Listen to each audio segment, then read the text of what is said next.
Thank you, Moira. Online. Good morning, Friday. On digital radio. And on 88 to 91 FM. BBC Radio 2. Mesdames et messieurs,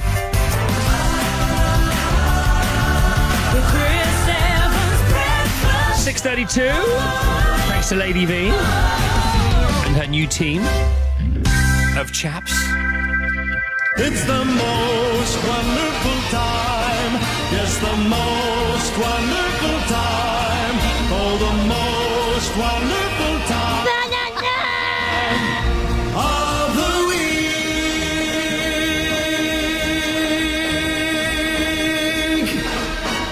This is London.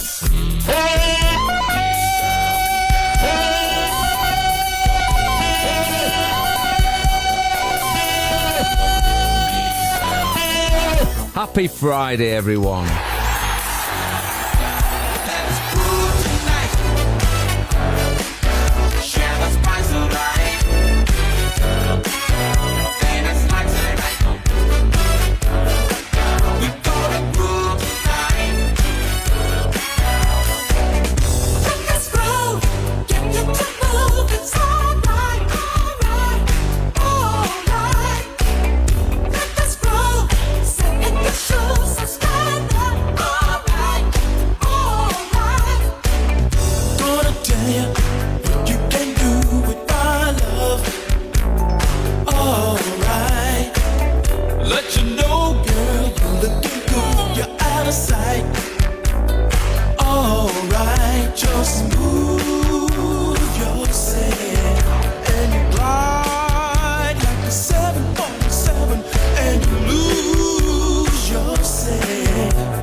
Fire, let's groove on BBC Radio 2. It's Friday morning. Thanks to Lady V. Here we are now till 9:30. It's guest day, and we're very excited. And we've already enjoyed a bit of fizz on this side of your speaker. The Fizz have been in, they've sound checked.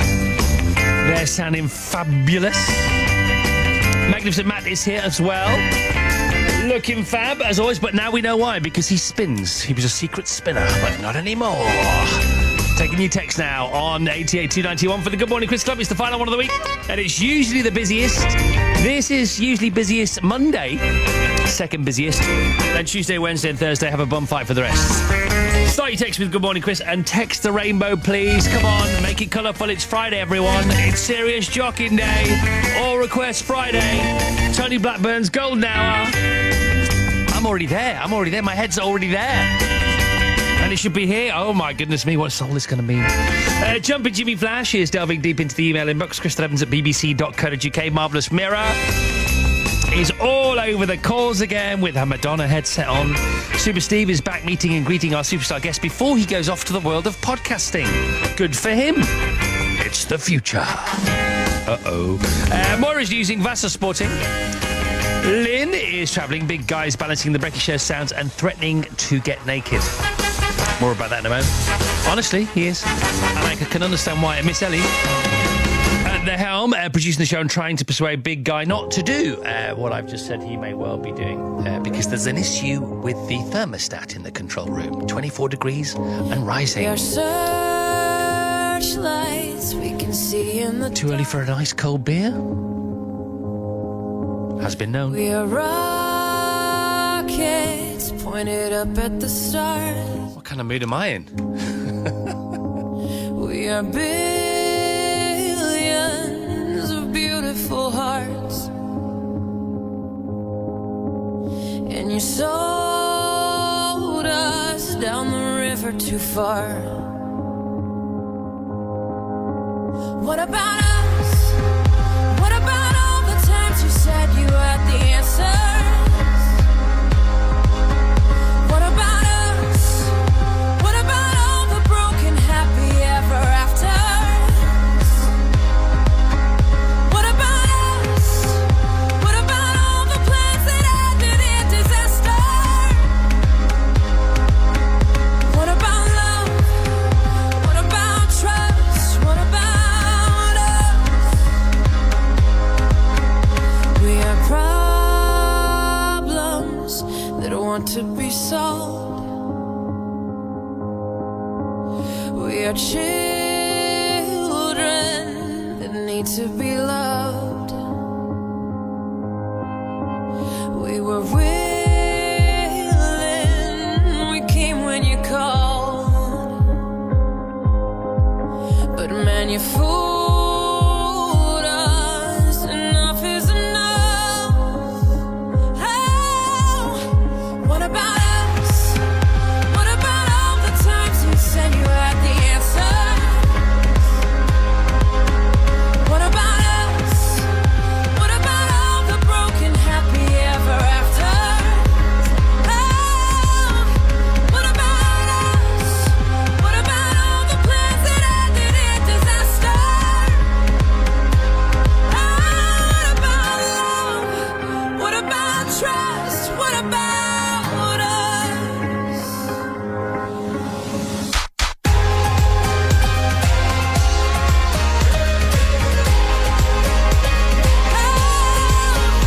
What about us? What about trust? What about us?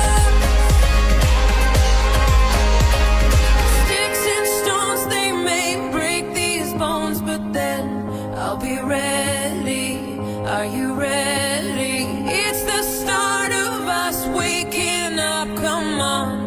Are you ready? I'll be ready. I don't want control. I want to let go. Are you ready? I'll be ready. 'Cause now it's time to let them know. You're ready.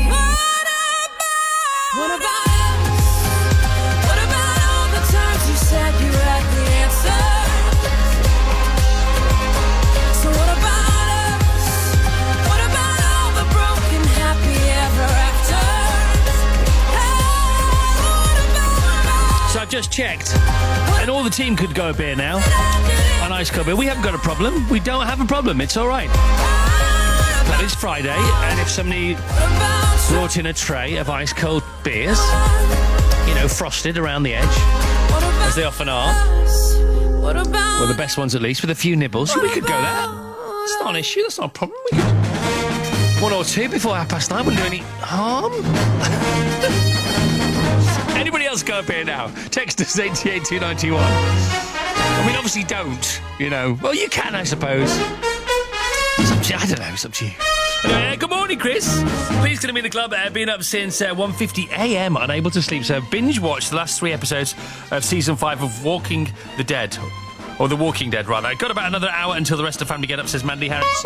OK, now converted to the radio. Thanks, man, for being there. Lovely to have you here. Julie Viner, good morning, Chris. Going to be in the club after 7 months off on sickie leave.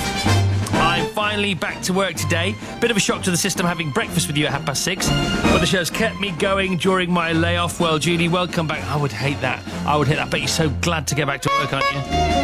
You're all insecure, all paranoid, but no.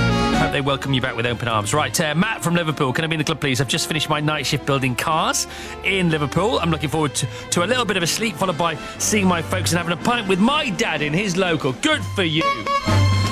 Lads and dad's time. Julie Underhay, good morning, Chris. Travelling back to Kent to my husband Magnus, the dental technician, after a week away working in Manchester. See, I would love my dental technician to be called Magnus, because Magnus sounds like an upstanding guy, doesn't he? If you call Magnus, you've just got to be a good kid. You've got no choice in the matter. By the way, good morning to Maria. Now, I'm not sure if Maria's my dental technician or my dentist. I don't know. I don't know the hierarchy of the dentistry world, but I'm trying to find out. We have more Good Morning Chris Club applications, loads more. We'll try and do a few extra today. It's Friday. Come on, for heaven's sake. A little less conversation. Au contraire, Elvis. So much conversation. Saturday mornings with Graham Norton. Plenty of top guests. I mean, they're really good. We can't keep this standard up. Juliet Stevenson's here. Barbara in Bishop Stortford says, I read that you and Neil Williams flipped a coin whether you would play Elizabeth I or Mary Stuart. You don't know what's going to happen. They flipped the coin and the excitement was like palpable. Isn't one of you just better at one of your parts? Graham Norton. Mel Brooks, ladies and gentlemen. Do I get anything out? Of course you do. Playing another one of your songs in a minute. Oh, great, this is great. worth your while. I'm gonna get rich on Yes, this show. this is worth your while, I tell you. Saturday morning from 10. Try your luck. Try your luck. Graham, don't be funny in the video. Big screen belts time. 16 to 7 now. Chosen by Rachel Metcalf. Morning, Rach. From Darlington in County Durham, and she says this epic song provides the soundtrack to a martial arts movie about a boy called Daniel who's being bullied. One day his life changes when he meets the masterful Mr. Miyagi, who trains him to conquer the bad guys. Wax on, wax off. Definitely a tune for a Friday. Rachel's Big Screen Belter from the film Karate Kid, which stands the test of time. Do not fear watching that one again, along with Back to the Future and Crocodile Dundee. Here we go, Joe Esposito with You're the Best, everyone. Try to believe, though the going gets rough, that you gotta hang tough to make it. History repeats itself, try and you succeed. Never doubt that you're the one, and you can have your dream. You're the best around, nothing's gonna ever keep you down. You're the best around, and nothing's gonna ever keep you down. You're the best around, nothing's gonna ever keep you down.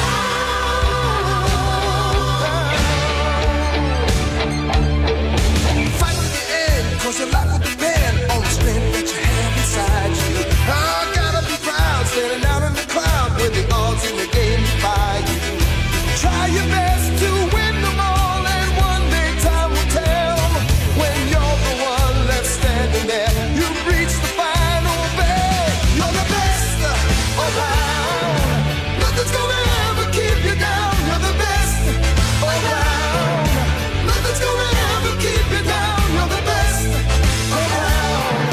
Nothing's gonna ever keep you down.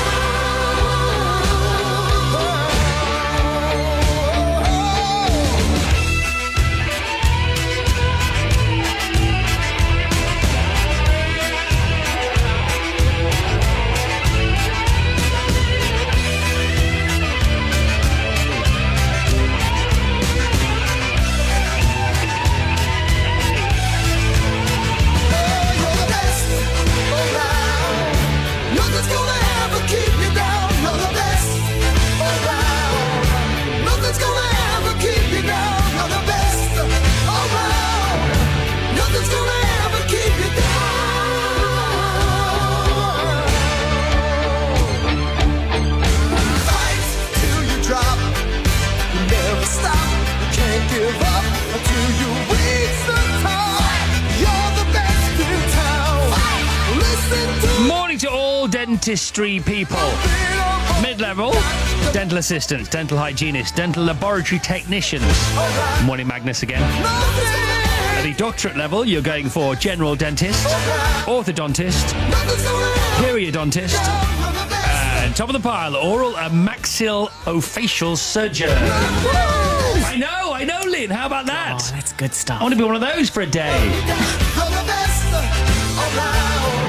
Some Good Morning Chris Club. God bless you now. Good morning, Chris. Going to be in the club. Still on a night shift at Barnsley Emergency Department, says Keely Clayton. God bless you. Can I be in the club, please? Up early making cheesecakes, says Jackie Hammer. God bless you. Sorry, Lynn, you're not on. Oh, don't worry. Now you are. Tony Freak. Good morning, Chris. I'm up patrolling the motorways. God bless you. Good people listening to the show. Good people listening to the show. People. Good people on the other side. This is what we want. Yeah, sorry about us on this side. Right, let's do this. I'm in a very chatty mood today. Very, very chatty mood today because I went to bed at... That's good because we've got nothing to get in. I know. I went to bed at 5:30 last night. 5:30. Again, that's two nights on the bounce. But I wasn't now. sent to bed. I volunteered. I said, Okay. baby, I said, sweetheart, I'm going to bed now. 5:30. Off you go. You go to sleep. And I slept the whole... I have got so much energy. It's Good. not funny this Good. morning. Yesterday I was... You're looking loads better. I know. Thanks, Lynn. I feel so much better. I went for my... I went for the dodgy... Yeah. I went to... Dodgy injection. Yeah, I want to see a doctor that's not dodgy but can actually deliver, administer, dispense, if required, a controversial That's a good word. injection. Yes. Not everybody believes it's a good thing. Well, it works for me. That's Anyhow, that and sleep. Unstoppable. If you're not in the mood for chat this morning, you need to go and retune somewhere else because we're going to chat a lot this morning. I mean, we're going to chat loads after 8 o'clock anyway with our guests, but even before that, we're going to chat because so much to talk about here. For a start, the sheep in Wales.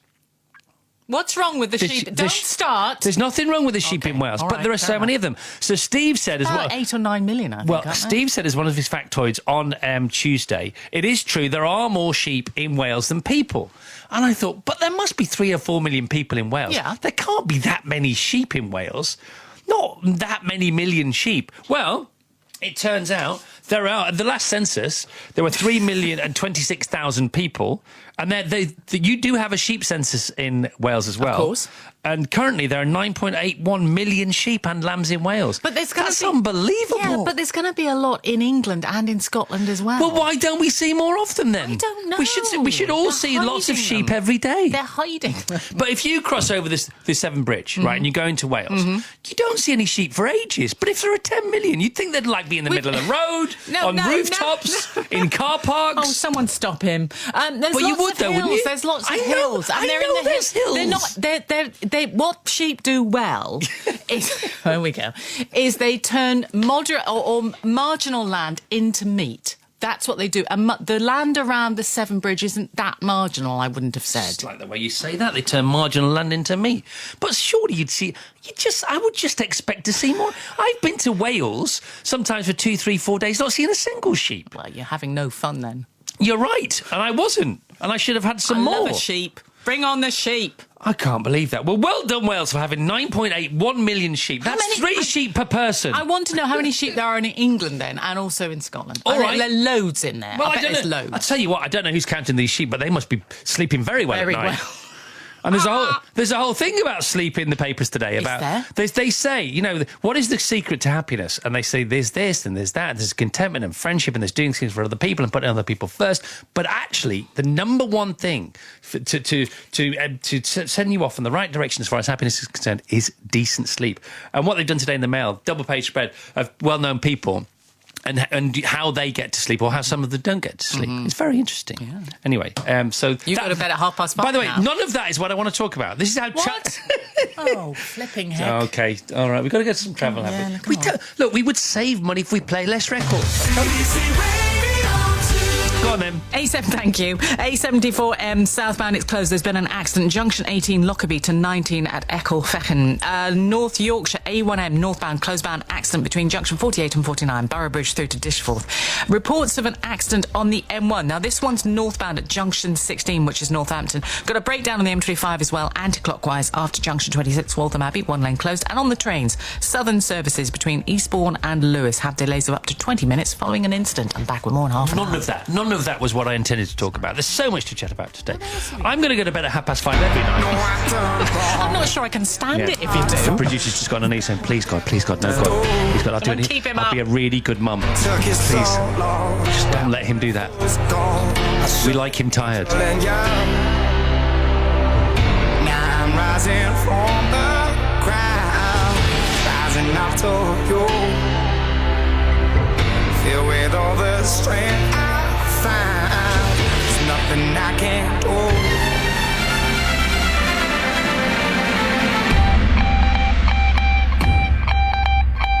I need to know now, can you love me again? I need to know now, can you love me again? I need to know now, can you love me again? I need to know now, can you love me again?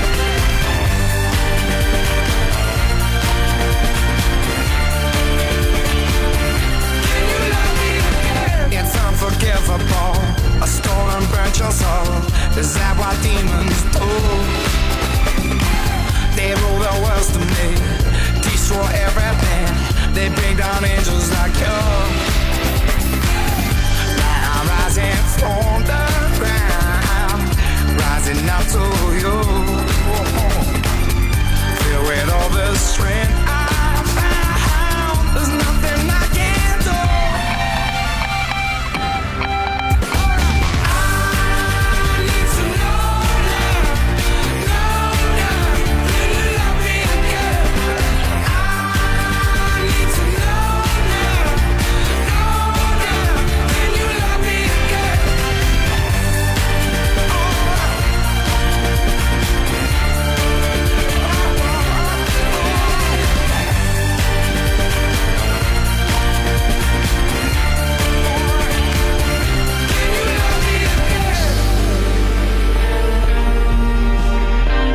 Right, that's John Newman. Love me again. 5 to 7. That's the time. Vass here. Good morning, Vassos. Good morning, Christopher. So much to talk about this morning. I know you have as well, haven't you? Oh, yeah, the back back pages pages. are absolutely brimful of stuff. Right, quick one. On the text, 88291, if you don't mind. Something you've been intending to do, and you think, well, today's the day to do it. Something, not a big thing, just something small. You think, yeah, no, I'm going to do that today, because it's a little thing.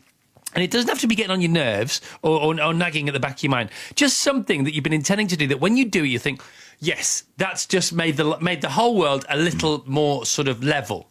Because there's this guy, right, and he rides his motorbike to work every day, and he's on the same route as me for about 10 to 15 miles, depending on the traffic. Yes. Okay, now his rear light has been out since I came back from holiday. Yep. And Do you know this guy, or do you just happen to see him on the road? It's like, you know, you know when you're in your car and you see other people on roads? Yeah, yeah. He's one of those guys. Yeah. Yeah, and some are driving, buses, lorries. He's on a motorcycle. Okay. Okay. And so his rear light has been out for the whole time. What is it, 2.5 or 3 weeks now we've been back, isn't it? And everyone, I think, I must catch up with him. And I must tell him that his rear light's out. But it's not easy, because every time I catch up with him in the car, you know, it's usually when the traffic has stopped, and then he filters off towards the front of the queue. Yeah. Yeah, and but having said that, you know, he's the slowest filterer I've ever seen. He's a very conscientious, and that makes me like him more. Yep. So I want to tell him more. But I'm thinking, he must have, in the last 3 weeks, he must have had tens of thousands of people behind him, and nobody has bothered to stop him and say your rear light's out.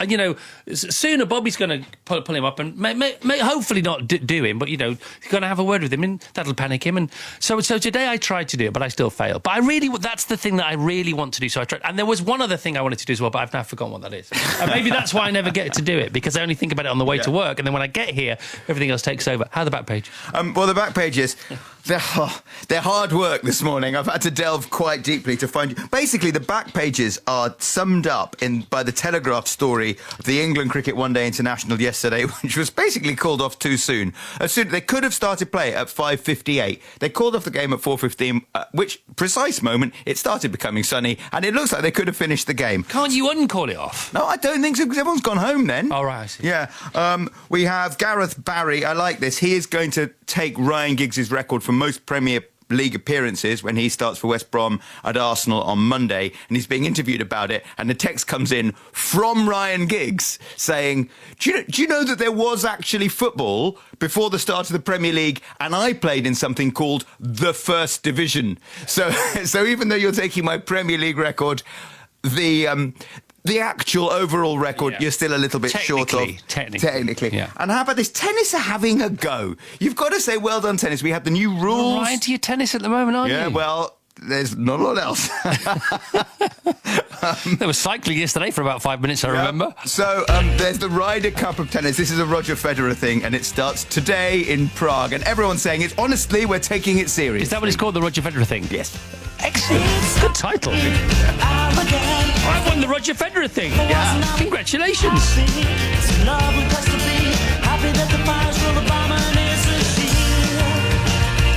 With a haircut, smile, and the meaning of style is a night out with the boss. Where you win or you lose, and it's them who choose. And if you don't win, then you've lost. What a good place to be. Don't believe it. 'Cause you speak a different language and it's never really happened to me. Don't believe it. Oh no. 'Cause it's never really happened to me. No. It's another night out with a boss. Steps over compromise and he's asked me. Good women go on trees, and if you catch them right, they will land upon the knees. Where they open all the wallets and they close all the minds, and they love to buy you all a drink. And as we ask all the questions, and you take all your clothes up and back to the kitchen sink. What a good place to be.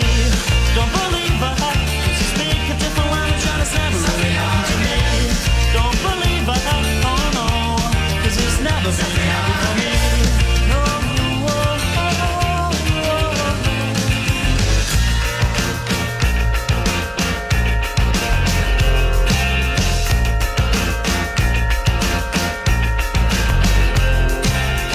what a good place to be. Don't believe it. Speak a different language and it's never really happened to me. Don't believe it. Oh no. How's Martin's Happy Hour? It's never been happy for me. BBC Radio 2, Friday morning, guest day. All the guests on the way. Live music from The Fizz. They've been in, they've soundchecked. They sound amazing. They really do. They sound fantastic. I will play that song for anybody who's recently got a little cross, little agitated, little irate with their Alexa. Don't shout at your Alexa. Alexa! Sorry I shouted at you.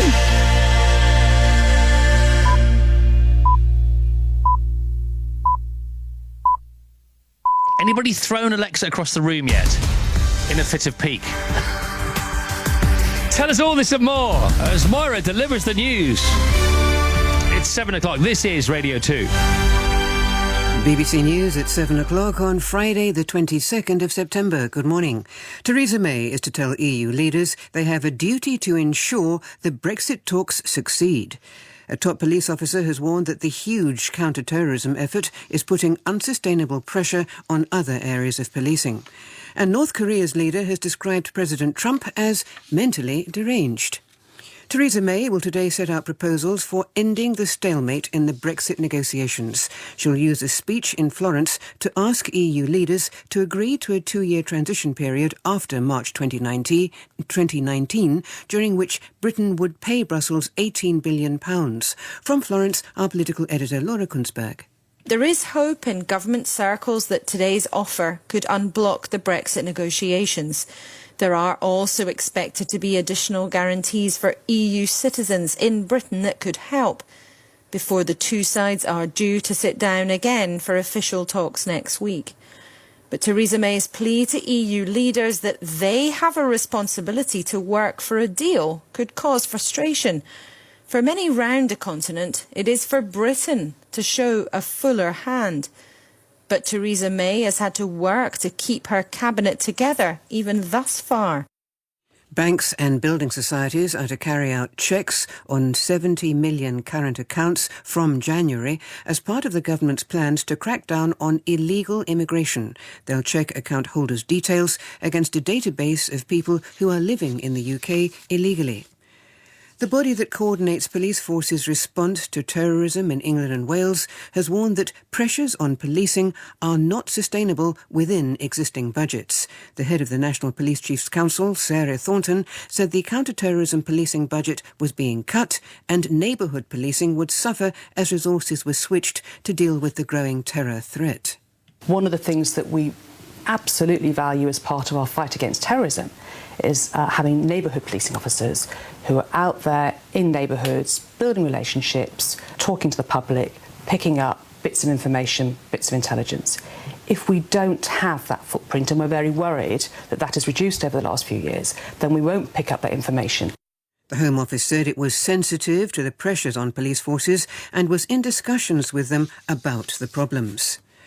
A survey of women taking a powerful epilepsy drug, sodium valproate, suggests most have not seen new safety warnings about the dangers of using it while pregnant. An estimated 20,000 children in Britain have physical and learning disabilities after being exposed to it. Here's our health correspondent, Sophie Hutchinson. Sodium valproate carries a 10% risk of physical abnormalities for babies exposed to it in the womb, and up to a 40% risk of autism, low IQ and learning disabilities. Early last year, the UK Medicines Watchdog launched new safety information packs to be given to women in GP surgeries, hospitals and pharmacies. But today's survey by the charities Epilepsy Society, Epilepsy Action and Young Epilepsy suggests of almost 500 women recently polled who were on the drug, almost 70% had not received these vital warnings. The UK Medicines Watchdog said it was important women didn't stop taking valproate without first discussing it with their doctor. The North Korean leader Kim Jong-un has described Donald Trump as mentally deranged. He was reacting to a speech by Mr. Trump in which he called the dictator Rocket Man and said America could destroy North Korea if it was forced to defend itself. Danny Savage reports from the South Korean capital, Seoul. Kim Jong-un says the US president's words did not help diffuse the tension and were unprecedented rude nonsense never heard from any of his predecessors.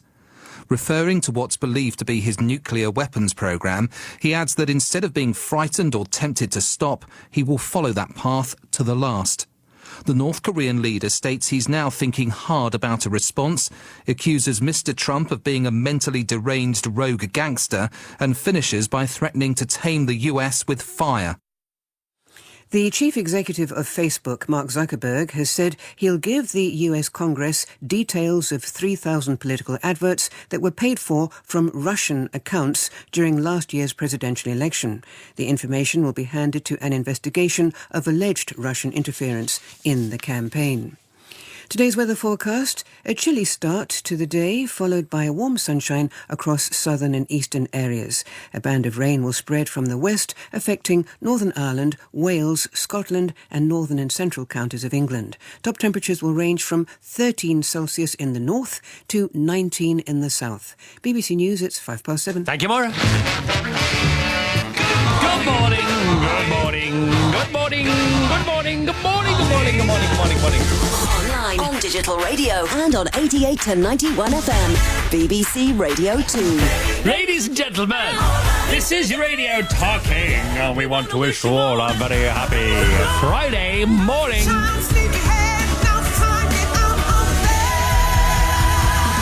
This is your wake-up call.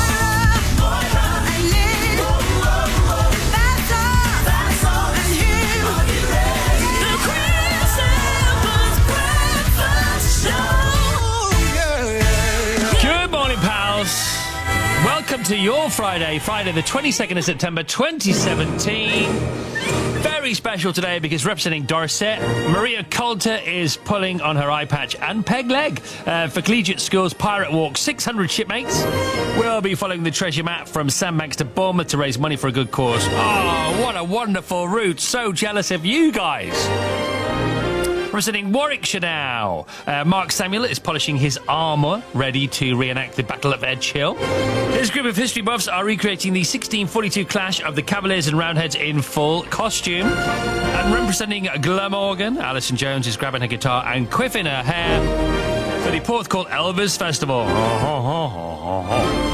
Hundreds of fellow fans of the King will be descending on the town wearing rock and roll 50s style outfits. Today's show is dedicated to anyone whose smart technology is currently slowing them down and proving anything but. And today's show is entitled Alexa, can you apologise to you for me? I didn't mean to call you any of those other names than Alexa late last night, when you weren't doing anything I asked you to do.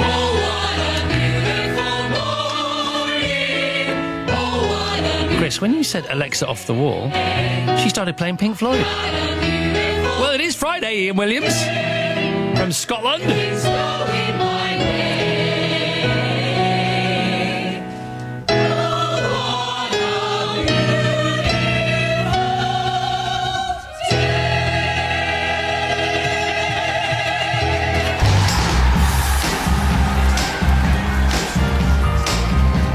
Happy Friday, everyone.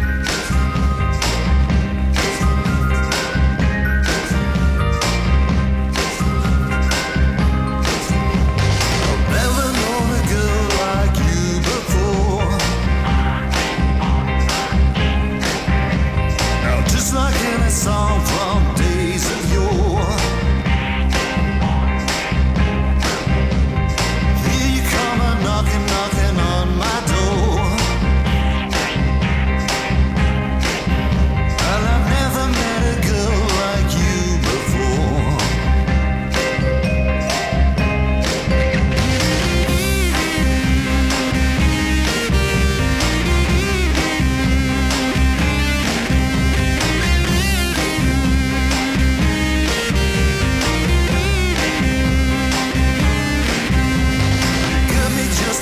So I want more.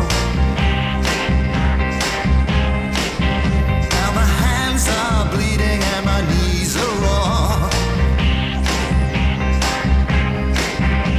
'Cause now you got me crawling on the floor.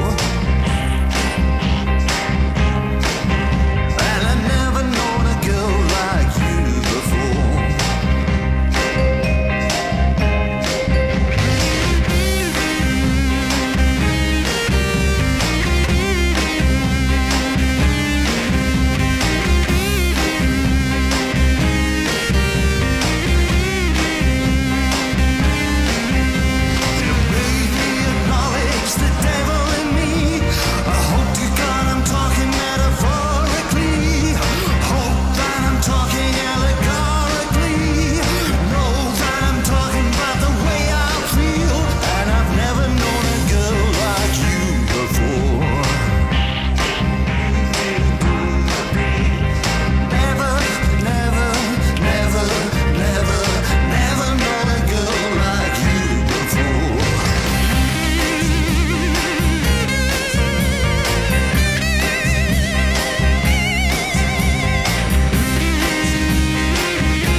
Collins, a girl like you. Friday morning, everyone. This is it. It's the weekend. Sunny in some places today. Sunnier in more places tomorrow and on Sunday. Very, very warm for the Windsor Half Marathon, apparently. Much warmer than any of us were expecting. But that's okay. It's okay. Hopefully. Right, so today, normally you'll get Steve right in the afternoon, 4:15, 4:15, every Friday, Serious Jockeying. Craig Charles in for Steve today. But if anybody could have a go at Serious Jockeying while Steve is away, it is Craig. Will he or won't he? Shall we find out? Somebody ping him a text, as the young'uns say. Right, talking to the young'uns, 08000 288 291. Kids, if you're doing something for the first time over the weekend, tell us about that, please, if you don't mind. Call Mira. Mira, you tell Mira. Mira will tell the team will tell me, and then perhaps you can tell the world. By the way, I'm not happy with your reaction to the what are you intending to do question. These are just things that you have to do that you put off. It's not what I mean. Not what I mean. Chris, I'll be doing my tax return today. which is we're meant to do in April. Says Amanda from Nottingham. No, Amanda, that's not what I mean. Chris, I'm intending to go back to the gym, says Catherine Under, but no, this is not it. This weekend I need to defrost my freezer, says Amanda. No. Talking about really small, insignificant things that the rest of the world may not know even exist. Tell me about those things. Something you think, I need to sort that. And it's not a normal thing. It's something that probably... Here you go. It's something that probably nobody else will be thinking they have to do. Like, everybody has to defrost their freezer at some point, do their tax return, go back to the gym. Something that maybe only you think, you know what? I should do something about that. That's what I want to hear about. Oh, it's okay to be. Like my man with the rear light out on his motorbike. I keep intending to stop and tell him. I have tried. You're with me. But this morning I really, really tried. And you call it weak. Baby, you're just unique. Come out of the black. Never hold it back. You got such sad eyes, turn blue to gray. And it hurts me to see you hurt this way. Oh, go on and cry, baby. Cry, baby. 'Cause you don't have to keep it inside. Go on and cry, baby. Cry, baby. And there's no reason you got to hide. A real man shows his feelings. Tears, they can be healing. And I can be your savior tonight. So go on and cry, baby. Cry, baby. Just cry. You keep coming on drunk, and I don't know what's up. You can talk to me. Spare those whiskey dreams. Don't have to man up. That phrase kinda sucks. Let yourself be free and open up to me. You got such sad eyes and blue to gray. And it hurts me to see you hurt this way. Oh, go on and cry, baby. Cry, baby. 'Cause you don't have to keep it inside. Go on and cry, baby. Cry, baby. And there's no reason you got to hide. A real man shows his feelings. Tears, they can be healing. And I can be your savior tonight. So go on and cry, baby. Cry, baby. Just cry. Nothing's the end of the world. Spinning and spinning, it's gonna be alright. One day you'll look back and know it wasn't worth all the heartache. This could be the main. Matt in the Weather Centre has a brilliant weather fact, kids, that you can take with you to school this morning and impress your friends,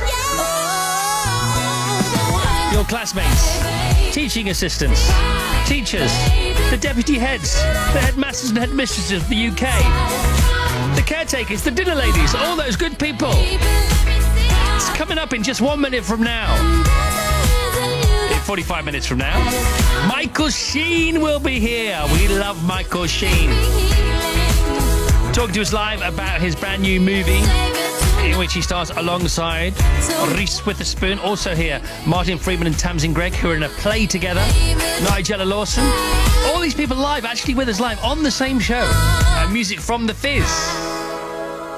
All good. All very good news. Let it all That's our Paloma. Lovely Paloma Faith. Morning, Paloma. She does so much for us, Paloma. Children need. We love you, Paloma. We absolutely adore you. By the way, a friend of mine, very good friend of mine, one of the people I love more than most any other people in the world, has a birthday today. Happy birthday, sweetheart. And I want to send her one of those moving images, I'm over the emojis. I've seen the movie, done all that. I want to send her one of those 6-second repeating things, which apparently are called GIFs. Not gifts with a T in, but GIFS. The GIFs with an S on the end. And GIF stands for graphic interchange format. But I don't know how to access them and what I should send. What's a great birthday gift to send my friend? And I don't know, how can you send me one of those so I can send it on to her? Can somebody advise me there? We're big into sheep this morning. More about that with Lynn and Amo, because it started with Lynn, so we should continue with her. Barbecue weekends. Are you barbecuing this weekend? Do you have one lined up? Butchers of Great Britain, are you ready for us all? Because there is nothing. There are a few things on this planet more welcome than a bonus September Barbie beers, friends, and the backyard or back garden. And let's face it, no one ever invited anyone over for a microwave, did they? Did they? Well, if they did, I didn't hear about it. Good morning, Matt. Good morning, Chris. So, not only is it nice weather, what else is going on today? Not only is it Friday, it's also the autumn equinox today, of course. It's the day in which the sun gets over the equator. Not quite the day, though, where day and night are equal. That won't be until Sunday into Monday, and that's called the equilux. But out there at the moment, regardless, it feels like autumn. It's cold. It's also foggy for some, particularly across parts of England and Wales. Temperatures only a few degrees above freezing at the moment. Lots of sunshine across England, Wales, also through good parts of Scotland to begin with, but it will cloud over from the west later on.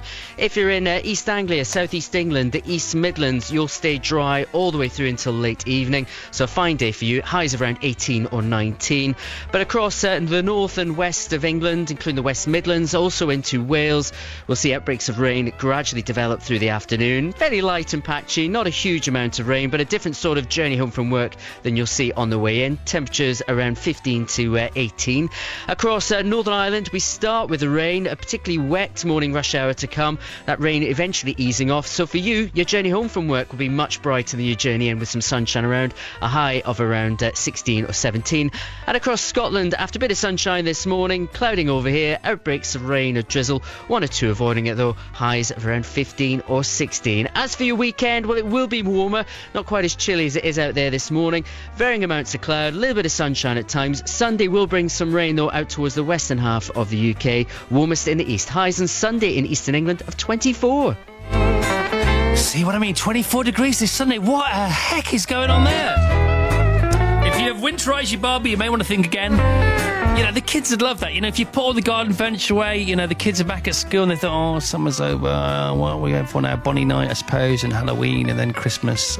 But no, summer's over. No, re-crack it open. They'll be so thrilled. And do it while they're at school. I used to love it when my mum and dad changed the furniture around. They used to do it about every 2 or 3 years. And in the living room, they changed the furniture around. Big deal. The armchair by the window is now by the thing over there, covered with the boiler in it. Daniel's got it. Daniel has it. Daniel, you win best listener so far this morning. Daniel in Swansea this morning. Here we go. What are you intending to do? This is what I meant. Daniel's got it. Daniel, we're speaking the same language here. Daniel says, this morning I am going to cheerfully greet the dour-looking lady I pass every morning and try to get a smile in return. That's exactly what I'm talking about. That is exactly it. On the nose. Can you beat that? Things you don't need to do, but you will do, and make the world a better place for it. Well, there we end broadcasting in the live programme, not just for today, but as it seems, forever. They say, yeah, we don't understand this pop thing, Paul, but I suppose we've got to get on with it. Join me, Johnny Walker, as we celebrate the people who transferred from pirate radio over to the BBC to help launch Radios 1 and 2. This is BBC Radio 2, the Light programme. I thought, what I'll do is I'll fire myself, go to the BBC and say, hello, I'm fresh young talent. The only stick we got, actually, was from the BBC. Radio 4 were a bit snooty about it. Johnny Walker meets the pop pioneers on the BBC Radio 2 website. Chris, what was the other thing you were intending to do? I can't remember for the life of me. I can't remember, and I think about it every morning when I drive in, but I have a different mind when I'm driving into when I get here. Do you have a different car mind? We have a different brain, some of us, in the car. We have a gym mind as well, don't we? Then we have a home with the kids. All different minds. And the thing about the sleep story in the papers today is they're saying you need sleep because your brain has to have you asleep in order to get on with things that it needs to do, and it can only do that when you're asleep. Did you know about this? It's fascinating. All right, today's on this day. It comes to us from Mark Ullman for the 22nd of September. Good morning, Mark. Good morning, Chris. It's over to you. On this day in 1988, Great Britain won 6 medals at the Seoul Olympics, the most in a single day since the 1920s. In 1955, the new Independent Television Authority, Britain's first ever commercially funded television station, began broadcasting. In 1989, Baywatch made its debut on US TV. In 1735, Sir Robert Walpole became the first Prime Minister to take up residence at number 10 Downing Street. And finally, in 1969, a new weekly TV show, The Music Scene, aired on ABC in the US for the first time. Stevie Wonder, Tom Jones and Sly and the Family Stone were all booked to appear on the show. All right, Mark. Tom playing now for you. But Mark's 22nd album, Shadows and Reflections, is out today. He begins his UK tour on the 3rd of October and a finer and more fun night with live music you will not have anywhere. He kicks off in London and finishes up in Edinburgh on the 5th of November. Mark Ullman, live on tour. Go see him. Spy on me, baby, you satellite. Ever at to see me move through the night. Aim gonna fire, shoot me right. I'm gonna like the way you fight. I love the way you fight. Now you found the secret code I use to wash away my lonely blues. Well, so I can't deny or lie, 'cause you're the only one to make me fly. You know what you are? You are sex bomb, sex bomb. Yeah, you're a sex bomb. You can give it to me when I need to come along. Give me sex bomb, sex bomb. You're my sex bomb, and baby you can turn me on. Baby you can turn me on. You know what you do? Now don't get me wrong, ain't gonna do you no harm. No. This bomb's for loving, and you can shoot it far. I'm your main target, come and help me ignite. Love struggle holding you tight. Hold me tight, dog. Make me explode, although you know the route to go to sex me slow. And yes, I must react to claims of those who say that you are not all. Sex bomb, sex bomb. You're my sex bomb. You can give it to me when I need to come along. Sex bomb, sex bomb. Yeah. You're my sex bomb, and baby you can turn me on. Turn me on, dog. Sex bomb, sex bomb. You're my sex bomb, and you can give it to me when I need to come along. Sex bomb, sex bomb. You're my sex bomb, and baby you can turn me on. You can give me more and more, counting up a score. Yeah, you can turn me upside down and inside out. You can make me feel the real deal, and I can give it to you anytime because you're mine. Ah, now you're getting it, you see. Mark from Wellingborough this weekend. I intend to rehouse my tarantula. You see, that's a good thing to do, isn't it? Steve in West Sussex. I want to get home from work tonight. I'm intending to replace the springs, dampers and felts on all of my tubers valves. Is that what you mean? Yes, I do. And by the way, that very neatly guesses onto this. Carla from Bedford. Carla knows. She knows. You know, via osmosis, nothing else, because I've never said it, but she knows. Could I have a big Carl for my last day in my current job before starting a new career on Monday? Yes, on Fridays, Big Carl is available for your personal and bespoke celebrations. Okay, this is just for you. Here we go.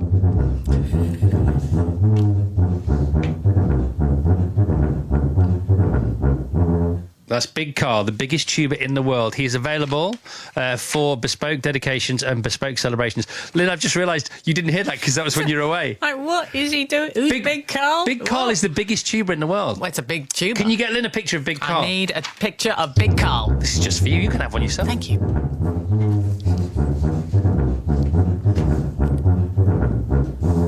Big Carl's available on Fridays only on The Breakfast Show on Radio 2. Has it got to be really special, though? Oh, unbelievably special. Okay. Yeah, I would say so. I want that. So sheep in Wales. Yes. I am fascinated by this. There are, in fact, it is true. Steve Wright said on Tuesday, and we've checked now, there are more sheep in Wales than people. And listen to how many more. There are 12 million sheep in Wales. It's going up every time we talk about this. I can't understand why we don't see them all the time the minute you cross the Severn Bridge, but you don't. Lynn knows why. The sheep population did drop to 8 million in 2008. to 8 million, but it's now getting back up there towards 12. Steady increase at 3.2% a year on from 2009. Was that to do with the whole toxic mortgage thing? Did somehow that sheep get it affected by that? Probably. One would imagine. Because it can't be a coincidence, can it, that happened at the same... Well, it could be, but it's a bit bizarre. Anyway, so Lynn wanted to know about the English ratio, didn't you? Yes, of sheep to people. To How human many? beings. How many? Well, should we start elsewhere? Please. Let's start with Scotland, because they are second to Wales in sheep outnumbering their nationals. In Scotland, 6.83 million sheep to 5.37 million people, so that's approximately 1.2 sheep per person. A lot of sheep, though. A lot of sheep, but enough for one each and a bit left over. In Northern Ireland, there are 1.9 million sheep currently and 1.8 million people, so that's 1.02 sheep per person. He's doing all this in his head, by the way. And in England, there are approximately 15 million sheep to 65 million people. That's why we're so anxious all the time. You haven't got enough sheep, have We've you? only got one sheep between four-ish. Terrible. It is terrible. Terrible ratio. That's why we're so discontented. Yeah. That's why we feel the need to constantly cross borders. Are you? Whilst we still can. Over to you. A74M southbound, just one lane closed following the accident between Lockerbie and Echelfechen junction 18 to 19. It looks like that's all sorting itself out. North Yorkshire, though, A1M northbound still closed by the accident, 48 Boroughbridge to 49 at Dishforth. The queues are now beyond junction 47, which is A59 for Harrogate. Accident on the M1 northbound at junction 16. Northampton looks like it's all clear. Thanks to Chuffing Willie, he says it's running fine there now. They've also removed the breakdown from the M25, which was anti-clockwise after junction 26 at Waltham Abbey. However, the M25 anti-clockwise is now blocked. Traffic is at a halt. We've got an accident. It's between junction 5, the M26, and junction 4, Orpington. And on the trains, southern services are at a halt between Eastbourne and Lewis following an incident. I'll be back with more in about 20 minutes. Sheepdogs next. Love a sheepdog. Do they correlate to the number of sheep in our countries? Do you think so? I think it's somewhat fewer of them. Well, I was just thinking about that sheep count. How's it going to be on Monday after this barbecue weekend? Don't say that. It'll be decimated. Anyway, to the children. Good morning, Ted. Good morning, Chris. Good morning, Ted Arnold. See, Ted, you've got two first names as a whole name, which means you could be a hairdresser one day. Anyway, what did you do for the first time ever yesterday? I went kayaking with my beaver group. Whereabouts did you do this? On top of Sticklyback Lake. Excellent. This is around the Saltash area in Cornwall. You live in one of the finest places on the planet. And how long did you spend in the water? About 2 hours. 2 hours. That's a long time. Good. Well kayaked. Did anybody get particularly wet? Yes. Who?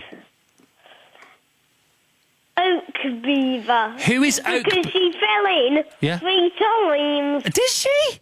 And is she the leader, Oak Beaver? Yeah. So the leader fell in 3 times. That's incredible. Was it funny? Yeah. Was everybody safe? Yeah. Did you fall in? Not really. Not really? OK, we'll leave that there. Like a bit of mystery. Kind of jumped in. Kind of jumped in. OK, you got it. If Oak Beaver's getting wet, the kids have got to get wet too. All right, so you were freezing cold apparently, weren't you, in the end? Yes. All right, and what did you do when you got home? Well, before we went home... Yes. I had a really warm shower for about 10 minutes. Right, and then? We had some yummy Maltesers. No, well, they're very nice, aren't they, Maltesers? Great. And then we went home. Hot shower. Have you ever had Maltesers in the shower? No. Maybe try that one day. All right, and mark yourself out of 10. What do you think? 100. 100, good. Maybe the cutest 6-year-old in the universe. Ted Arnold there. Rhiannon Holiday's here now. Another great name. Good morning, Rhiannon. Good morning, Chris. Good morning, Rhiannon Holiday from Dartford in Kent. She's 8. And what are you doing for the first time ever today? Taking part in my first ever swimming competition. Good luck. Will you come back on Monday and tell us how you did? Yeah. Thank you very much indeed. Excellent. 7:31. Here's the headlines now with Moira.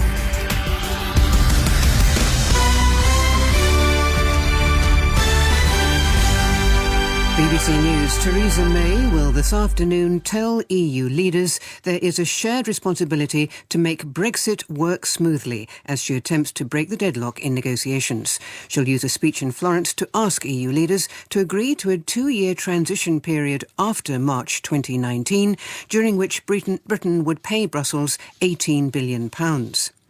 Banks and building societies are to make checks on all current account holders to try to identify illegal immigrants. From January, they'll have to search customers' names against a database supplied by the Home Office. There's a warning that the huge counter-terrorism effort is placing unsustainable pressure on the daily work of policing. Sarah Thornton, the head of the National Police Chiefs Council, says police budgets are no longer enough. A survey of women taking a powerful epilepsy drug, sodium valproate, suggests the majority hadn't seen new safety warnings about the dangers of using it while pregnant. An estimated 20,000 children in Britain have physical and learning disabilities after being exposed to the drug. Today's weather forecast: sunshine across southern and eastern areas, with rain in Northern Ireland, Wales, Scotland and northern and central counties of England. Those are the BBC headlines. Our next news at 8 o'clock. Morning, love. How are you, my love? Very well. Here we go. You're sounding so cool after yesterday. Well, that's because I went to bed at 5:30. I want to do it more often, but nobody else wants me to. Too much energy. Right. Fiona in Bourne says, Chris, can I have a big Carl for my 50th birthday today? Celebrations start with the arrival of my sisters Ethne and Nicola. And best friend Shira this morning and party tomorrow. No, you can't. You can't have a big Carl for that because it's not extraordinary enough. Happy birthday, and I hope you have a lovely weekend. But you can't. We can't just dish big Carls out for birthdays. No, that's not going to happen. You are very, very mean. Another big Carl request. Here we go, Maura. Yep. Can I have a big Carl to say hi to my lovely wife Caroline? No. Okay, but then it goes on. Who has her last day at work today? Oh. Still no. Still no. Before maternity leave to have our daughter. Oh. Still no. What? Come on. What? Lots of people are leaving work today to have to give birth to new human beings. But hang on a minute. He says thanks, Carl. His name's Carl. And that swings in the end. So you can have... If your name is Carl, then that makes that extraordinary. Okay, so you can have a big Carl.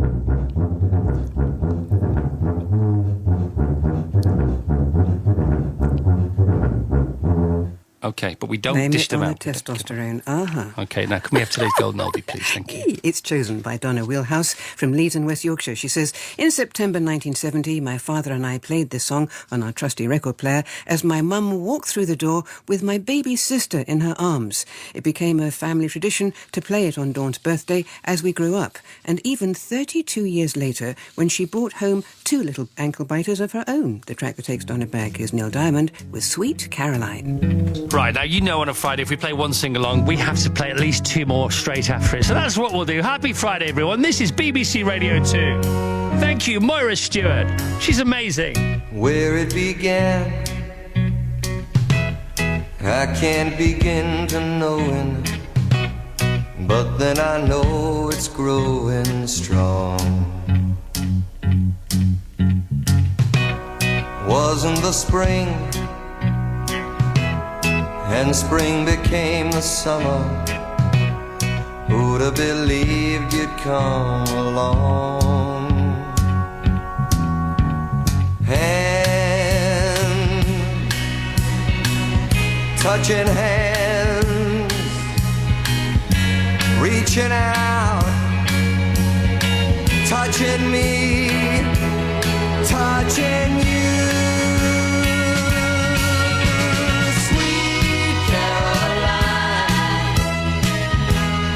Good times never seem so good. I've been inclined to believe there never was, but now I look at the night and it don't seem so lonely. We fill it up with only 2. And when I hurt,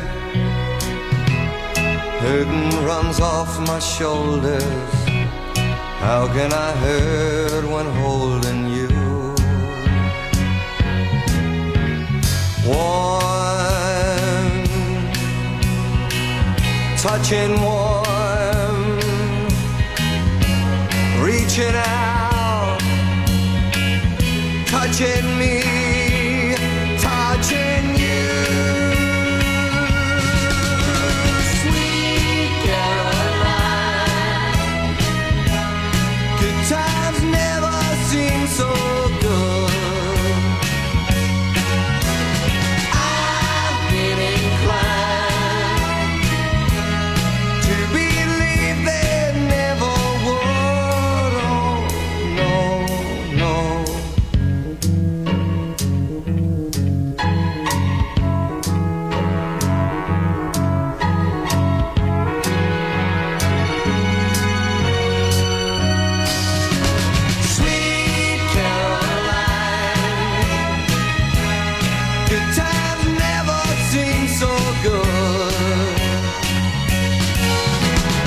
Friday's Golden Oldie. And it's New Rules Friday here. Every Friday, the Golden Oldie has to be a sing-along from now on, says Miss Ellie. Okay, good decision. bbc.co.uk/radio 2, our pages. Friday's Golden Oldie has to be a sing-along. Very simple, because that'll get us on a run then. If you've been to Carfest, you'll know all about these. Oh, I could hide 'neath the wings of the bluebird as she sings. The 6 o'clock alarm would never ring, but it rings and I rise, wipe the sleep out of my eyes. My shaven razor's cold and it stings. Cheer up, sleepy Jean, oh, what can it mean to a daydream believer and a homecoming queen? You once thought of me as a white knight on his steed. Now you know how happy I can be.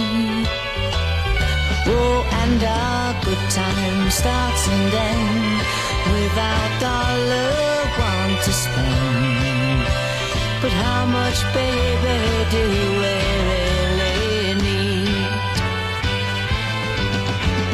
Cheer up, sleepy Jean, oh, what can it mean to a daydream believer and a Well, you're not going to believe what's just happened. Well, you might do, but I sort of can't.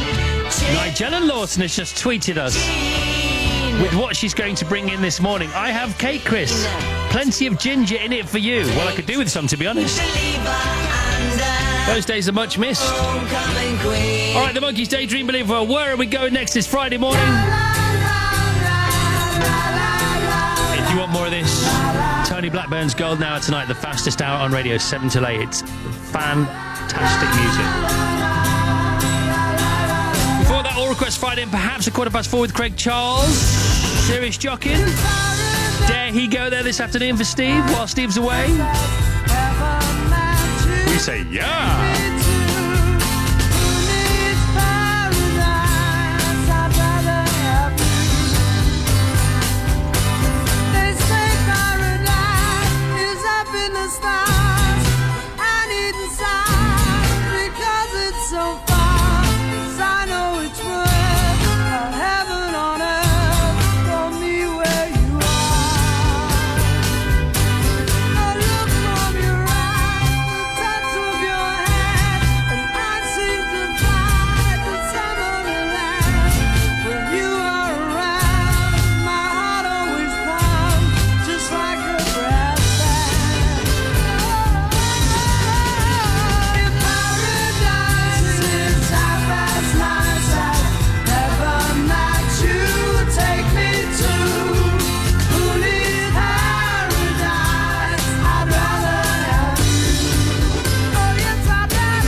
heaven that you take me to.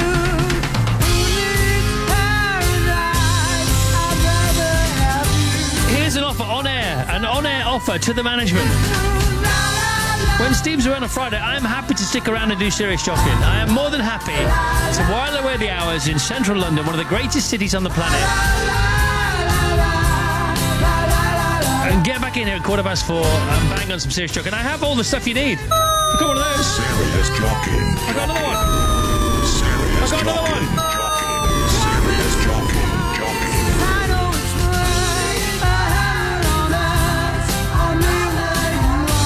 Serious loitering, no G.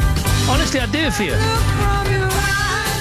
I really miss Serious Jockey when Steve's not here. I mean, I love all the people that stand in for Steve or sit in for Steve or whatever they do for Steve, but I do miss Serious Jockey, and I think the whole country misses Serious Jockey. BBC Radio 2 invites you to attend the West End's School of Rock. Based on the film, the Olivier Award-winning musical throws open its doors on November the 6th for a very special gala performance in aid of BBC Children in Need. How come none of you told me you could play music? At least 50% of your ticket price will go to the charity, and there's even a small selection of VIP tickets with which you can meet the cast. Hi, we are the School of Rock, and we think you are really going to enjoy this one. Support Children in Need this year and experience a very special gala performance of School of Rock at the New London Theatre on November the 6th. To get your ticket, go to the Radio 2 website now. See, when Ken's on holiday, does Popmaster stop? No. Why not? Because there would be outrage. There'd be an outcry. You know, Parliament would be marched upon by many millions more than ever before. So I think the same thing, from a listener's point of view, stands for Serious Jockey. 4:15 this afternoon. Craig, you have to do Serious Jockey. So good. I am happy to stick around. I'll have to cancel a few appointments, though. Just want to see Dr. Phil this afternoon. When you look so good, and baby, you don't even know. When the world is ours, the world is not your kind of thing.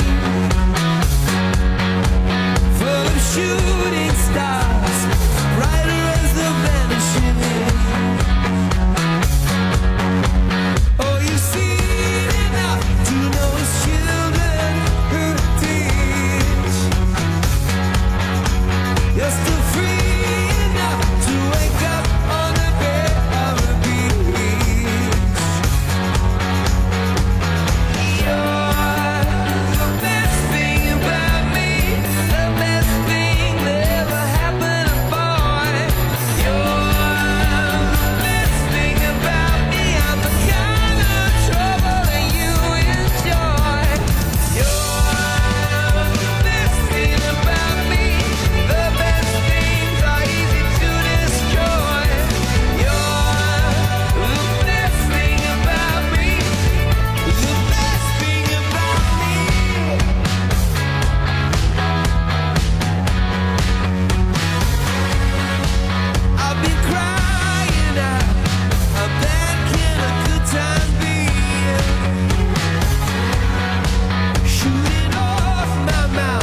Best Thing About Me, U2 on Radio 2, 30 minutes to 8. So sleep is often the best thing about us, even though we don't realise it. The key to happiness and everything that's good in life is getting a decent night's sleep. And in the paper today, they are on about it again and again and again. And you can't talk about this enough, because so many of us don't get the kind of sleep we need and as much of it as we need. And then we change our habits at weekends, which is never good, even though we think we deserve it, and we probably do. Page 30 and page 31. So how much zzz do you need? And they talk to lots of people that you will have heard of, some you may not have. Justin Webb, who does a breakfast show apparently on a station called Radio 4, he sleeps in a shed. He's got a sleep shed, because he has to go to bed earlier than the rest of his family. He doesn't want to wake them up when he gets up, and we get that, don't we? Yes. We understand that totally. Oh, yes. And then there's Dr. Guy Meadows, who's been on this show before. He is a sleep doctor. He is the man, Dr. Guy Meadows, director of the Sleep School. You can go on a residential course with Dr. Guy and his people to learn how to sleep better and what kind of sleep you need. And it all starts with your very own sleep diary. He built his own bed, because sleep is so important, isn't it? I mean, you spend money on your holidays and your big widescreen TVs, but not enough on your beds. I like what Griff Rhys-Jones says. He opens up his sleeping account with, I used to sleep like a baby when I was a baby. But he's an up and down all night guy. You got Michael Mosley here, another friend of ours, a friend of the show, one of these doctors here, very clever. He says his recent discovery is all about what you eat can affect the way you sleep, and the more fibrous your diet, the better deep sleep you will have. And he talks about that. It's a fascinating article, and it's right next to this other article about why everyone's talking about Tibetan yoga, which they are. Everybody, if you listen to anybody today for long enough, they will talk about Tibetan yoga. Yeah. Or maybe not. Right, so Robert Walpole, we heard from Mark Ormond in Today's on This Day, was our first Prime Minister to take up residence in 10 Downing Street. But because he was also our first Prime Minister. So not was he only the first person first Prime Minister to live in 10 Downing Street, but he was our first Prime Minister. Before that, I don't know who ran the country. Some people are asking the same question now. Not me. 1676 to 1745, that was his lifetime. And he was gifted 10 Downing Street by George II. He gave that building to him as a gift. And we're intrigued about the rest of Downing Street, aren't we, Lynn? Mm-hmm. How come they said, well, if you're the Chancellor, you can also live in Downing Street. You better live next door to the Prime Minister. That's a good idea. Is that the most important ministerial role, then? First Lord of the Treasury. I suppose, depending on what's going on in the world. But, yeah, so is that why everybody wants to be Chancellor, as opposed to Foreign Secretary? You've got your hands on the money, haven't you? Also, you get the free house in central London. It's like being vice-captain. Yeah. It's always a sporting analogy with Vassos. The neck is nearer to breathe down. Yes. Yeah, is that why? Where's the Foreign Secretary's house? Is that like in Ireland somewhere at the moment? So that's what's going on there. What else is going on? We're talking about serious jockeying. Vassos, can you deliver your testament to the importance of serious jockeying to the UK as a whole? I was on the M4 heading west last Friday. Yeah, for a very long time. And the only thing that kept me going, the only thing that kept a smile on my face as I crawled along at 1.5 miles an hour was serious jockeying. Serious jockeying, 4:15. See, I could do so. Some of us can, and some of us can't. And there's a lot of things I can't do. You know that. But I could handle serious jockeying. I'm every Friday Steve's off. I'm quite happy to stick around just for the 4:15 slot and do serious jockeying. Tony Blackburn could also do serious jockeying. Now he could come in early because he's due in at 7 o'clock anyway on a Friday. So Tony could do it. Steve could pre-record it. Craig Charles, who's in today, could do it as well.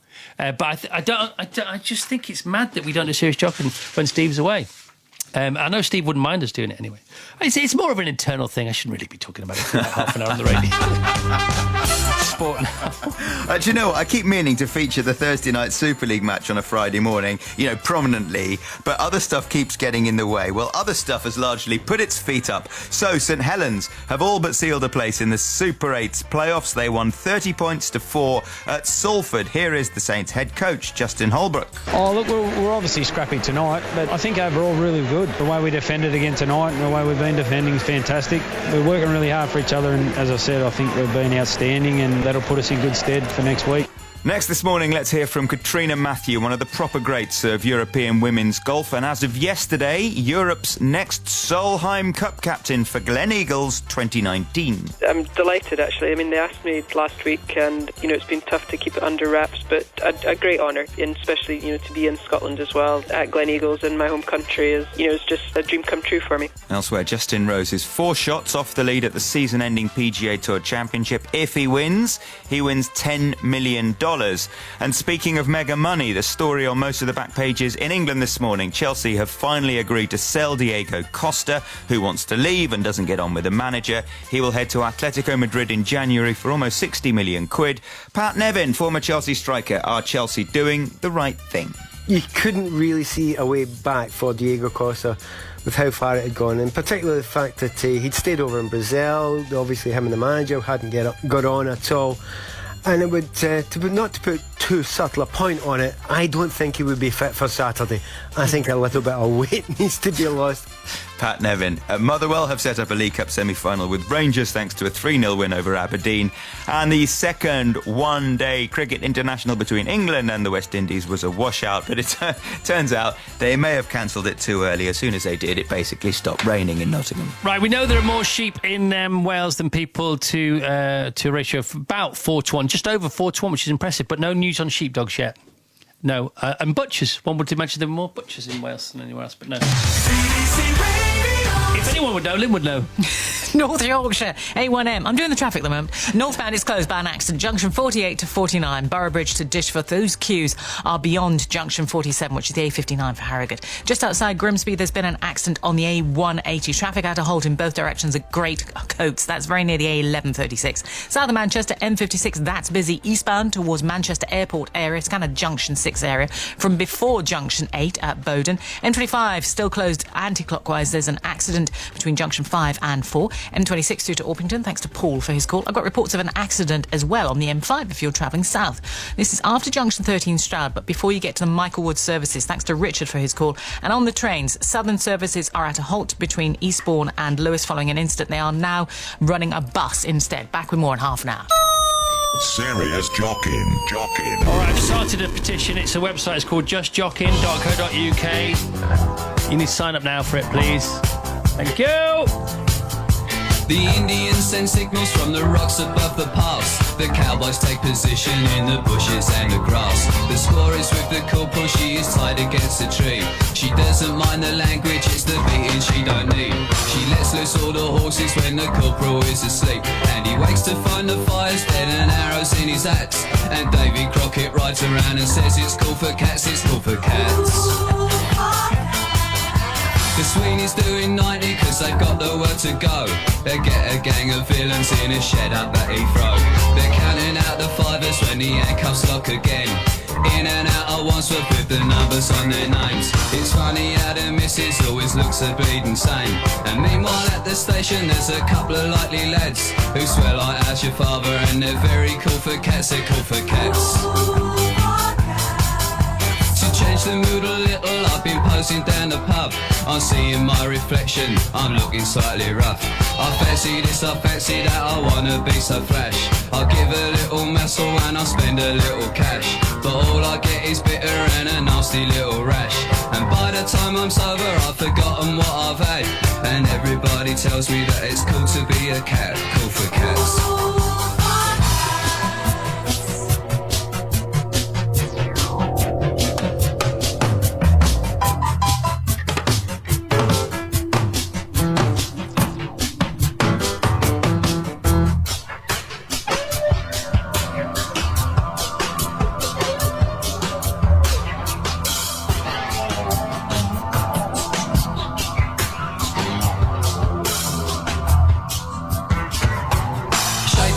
Disco when I think I've got a pull. I ask her lots of questions as she hangs onto the wall. I kiss her for the first time and then I take her home. I'm invited in for coffee and I give the dog a bone. She likes to go to discos but she's never on her own. I said I'll see you later and I'll give her some old chat. But it's not like they on the TV when it's cool for cats, it's cool On the way with us live after the news at 8 o'clock, Nigella Lawson will be here. She's brought cake. Everyone, cake from Nigella. That's not terrible, is it? Also joining us, we'll have Martin Freeman and Tamsin Gregg, and we'll have Michael Sheen talking about his new super movie with Reese Witherspoon and live music from The Fizz. Sean's nanny is wise. Here we go. Like my nan says, get a good pair of shoes and a good bed, because if you're not in one, then you're in the other. Love that. More grandparents' wisdom welcome on this show. Right, serious Justin now. No G. To the news. Here we go. Come and move that in my direction. So thankful for that, it's such a blessing, yeah. Turn every situation into heaven. It doesn't have to be a G for you to say no G. You are my sunrise on the darkest day. People pulling me up here on a Stewards Inquiry on a technical. Wanna savor every moment slowly, slowly. You fit me, tailor-made, love how you put it on. Got the only key, know how to turn it on. The way you never lie my ear, the only words I wanna hear. Baby, take it slow so we can last long. Tú eres el imán y yo soy el metal. Me voy acercando y voy armando el plan. Solo con pensarlo se acelera el pulso. Oh yeah, ya me está gustando más de lo normal. Todos mis sentidos van pidiendo más. Esto hay que tomarlo sin ningún apuro. Despacito, quiero respirar tu cuello despacito. Deja que te diga cosas al oído, para que te acuerdes si no estás conmigo. Despacito, quiero desnudarte a besos despacito. Firmo en las paredes de tu laberinto y hacer de tu cuerpo todo un manuscrito. Sube, sube. Quiero ver bailar tu pelo, quiero ser tu ritmo. Que le enseñes a mi boca tus lugares favoritos. Favorito, baby. Déjame sobrepasar tus zonas de peligro, hasta provocar tus gritos y que olvides tu apellido. Come and move that in my direction. Thankful for that, it's such a blessing, yeah. Turn every situation into heaven, yeah. Oh, you are my sunrise on the darkest day. Got me feeling some kind of way. Make me wanna savor every moment slowly, slowly. You fit me, tailor-made, love how you put it on. Got the only key, know how to turn it on. The way you never lie my ear, the only words I wanna hear. Mark says, when I was in the army during basic training, we used to sleep on the floor under our beds as we didn't want to mess them up for morning inspection. We used to iron our beds and have to have perfect angle hospital corners. Happy sleeps. Man, that's funny, because when I was in the army... Oh, no, I wasn't in the army, was I? Sorry. My dad was in the RF during the war. This is how I've still got his ID card. Puerto Rico. I just My wanna most treasured possession. Ay, bendito. I can go forever. Right, here's a good one. Contigo. Right, for the next half an hour, even with the guests here, on the text 88291. This is it. You ready? Now, don't tell the Mrs. Butt, or don't tell Hubby Butt, and I'll start you off, okay? Don't tell my Mrs. Butt. Today I'm secretly looking at another camper van, and I haven't told her. And I know she'll want nothing to do with it. Please don't tell her, okay? Despacito.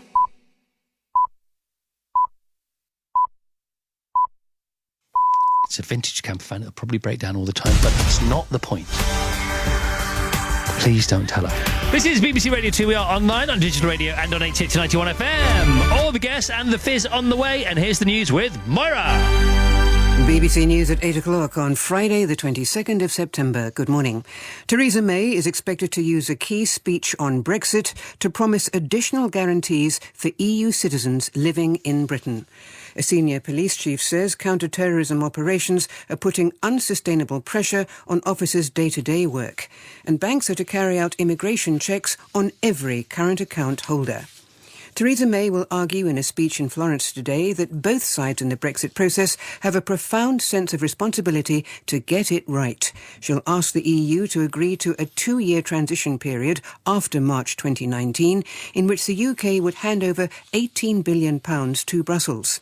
Mrs May is also expected to promise additional guarantees for EU citizens living in Britain. But our assistant political editor Norman Smith, who's in Florence, says he doubts whether European leaders will be satisfied.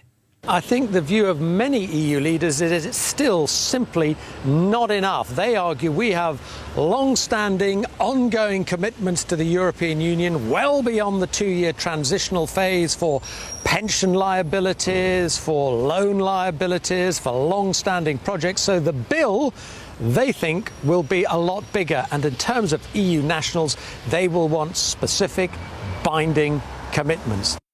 One of Britain's most senior police officers has warned that the huge counter-terrorism effort is placing an unsustainable strain on other areas of policing. Sarah Thornton, the head of the National Police Chiefs Council, says most of the officers who investigate terror attacks are drawn from mainstream policing, and police budgets are coming under severe pressure. Here's our Home Affairs correspondent Danny Shaw. This is Sarah Thornton's most significant intervention in the debate about police funding since the terror attacks in London and Manchester. She acknowledged the government was increasing overall spending on counter-terrorism, but said the amount allocated to the police would fall by 7.2% over the next 3 years. She said that was a real concern when the volume and nature of the threat was growing alarmingly. Ms Thornton said resources had to be found from mainstream policing, which led to backlogs in control rooms and slower response times. The Home Office said it was sensitive to the pressures on police forces and was in discussions with them about the problems. Heavy rain in central Mexico is hampering the search for survivors in the ruins of buildings brought down by the powerful earthquake on Tuesday. Officials believe people may be still alive under the rubble of 10 sites in Mexico City. More than 270 people were killed. It's emerged that banks and building societies are to carry out checks on all current account holders to identify illegal immigrants. From January, they'll have to search customers' names against a database supplied by the Home Office. Here's June Kelly. Banks and building societies will have to carry out quarterly checks on the immigration status of all current account holders. The Home Office says the financial institutions will be given a database of known illegal immigrants. These are people who are liable for removal or deportation from the UK or who have absconded from immigration control. The bank or building society will have to report any names they discover, and the person's account will then either be frozen by the authorities or closed by the bank. The Home Office said it was part of ongoing work to tackle illegal migration, and people here legally would be unaffected.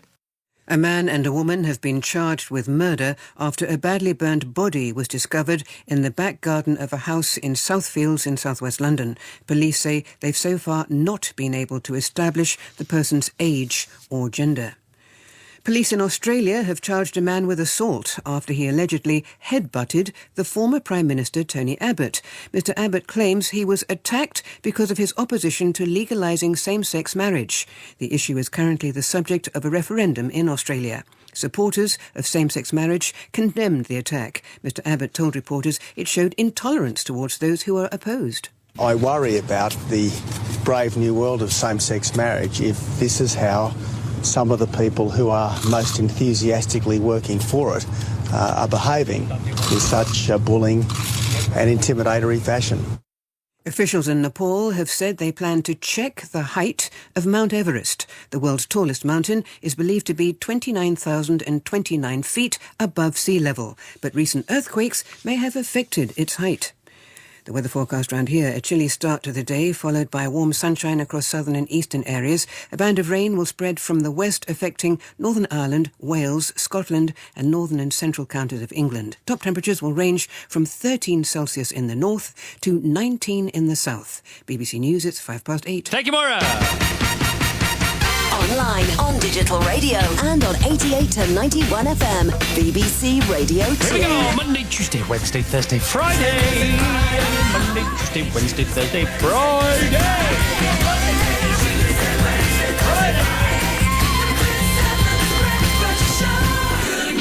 Good morning, everyone.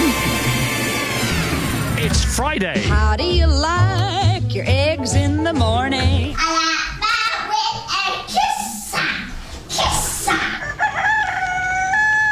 These don't tells are brilliant. Here we go. Don't tell the missus, but today I bought a swing for the chickens. okay. Jane in Essex says, don't tell hubby. But as it's our 20th anniversary next year, I am secretly searching for a 2-carat yellow diamond so he can surprise me next year by having it made into a ring. Emma says, don't tell my husband, but I've signed him up to take and make candy floss at the Richmond Christmas Market on December the 3rd. Kate in Swansea says, don't tell my husband, but we are going to look at puppies this week. Chris, don't tell my missus, but I bought a brand new car 2 weeks ago, and today's the day I collect it. She knows nothing about it. I am petrified, says Dad in Exeter. And who would have thought? Mascara warning. Mascara warning, here we go. From Rich in Cambridgeshire. Rich, you got me with this. I've got to be honest with you. Don't tell the missus, but today I'm planning on asking my son if I can officially adopt him on mine and my fiance's wedding day. Oh! Cake! I need cake! I need cake! Sunday, Monday, happy day. To mop up the tears. Anybody got any? Oh, Nigella Lawson has. How convenient. Happy days, the weekend comes, my cycle hums, ready to race to you. She's on the way. These days are happy days. These days are share them with me. Blue black, gray sky, hello blue. There's nothing can hold me when I hold you. Feels so right, it can't be wrong. Rocking and rolling all week long.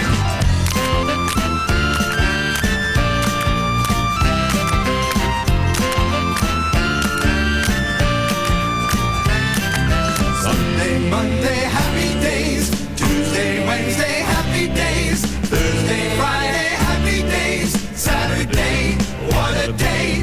Grooving all week with you. These days are share them with me. Happy days. These days are happy and free. These happy days are yours and mine. These happy days are yours and mine. Happy days. All right, it's 8 minutes past 8. This is BBC Radio 2. On the way, we have Michael Sheen for you, talking about his new super movie. I saw it on Wednesday. It's very, very good. It's called Home Again. He started it with Reese Witherspoon. Also here, Martin Freeman and Tamsin Gregg are going to be talking about their brand new play, Labour of Love, which apparently is very, very good. We have live music from The Fizz, but the first cab off the rank. Here we go. Put up a chair because my guest this morning is a domestic goddess, the domestic goddess. There's only one who is celebrating home cooking in her new book and BBC Two series, At My Table. It's Nigella Lawson. Good morning, Nigella. Good morning. How are you today? I'm fine, fettle. You look fantastic. Now, lots of people would like me to ask you about your fitness regime currently. Fitness regime. But we don't need to go there if you don't want to. Do yoga?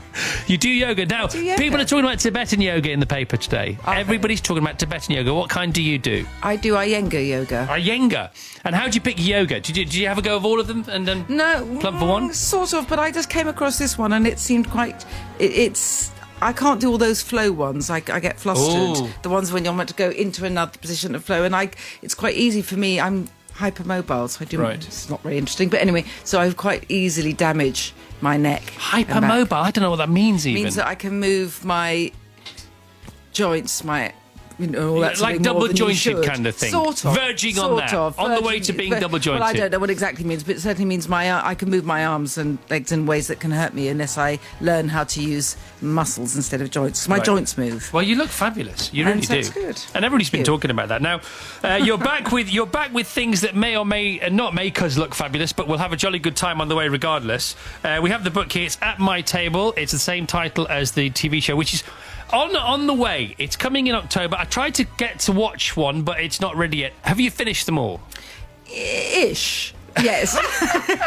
Sounds like a no to me. No. I've done the filming part. Right. There's just a bit of stuff here and there. Right. And I haven't filmed the Christmas special yet. Okay. Now, where's the Christmas special going to take place? What's going to be the theme? And can we come along? Yes, please. This is quite a novel experience for me because I'm such a city person. Yes. But for me, I'm going into the English countryside for Christmas. Whereabouts?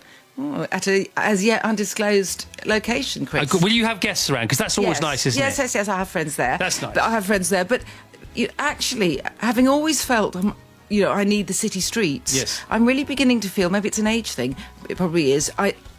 I want a big sky. Are I you want a yearning? horizon. Are you I yearning? want some nature. Good for and you. also, I think at Christmas it's quite nice because actually you do want, the fire, You do. the coziness, and then every now and then a bracing walk. Yeah, a country pub. You need a country pub to walk to. I want a dog for the You want a Christmas doggy special. or a couple of doggies? I want, and rather handily, I think the house I'm going to, which I want to go to, I like this house, is the actual owners who I spoke to do have a dog. They might let me, delude myself. It's mine. Okay. For Christmas. For Christmas.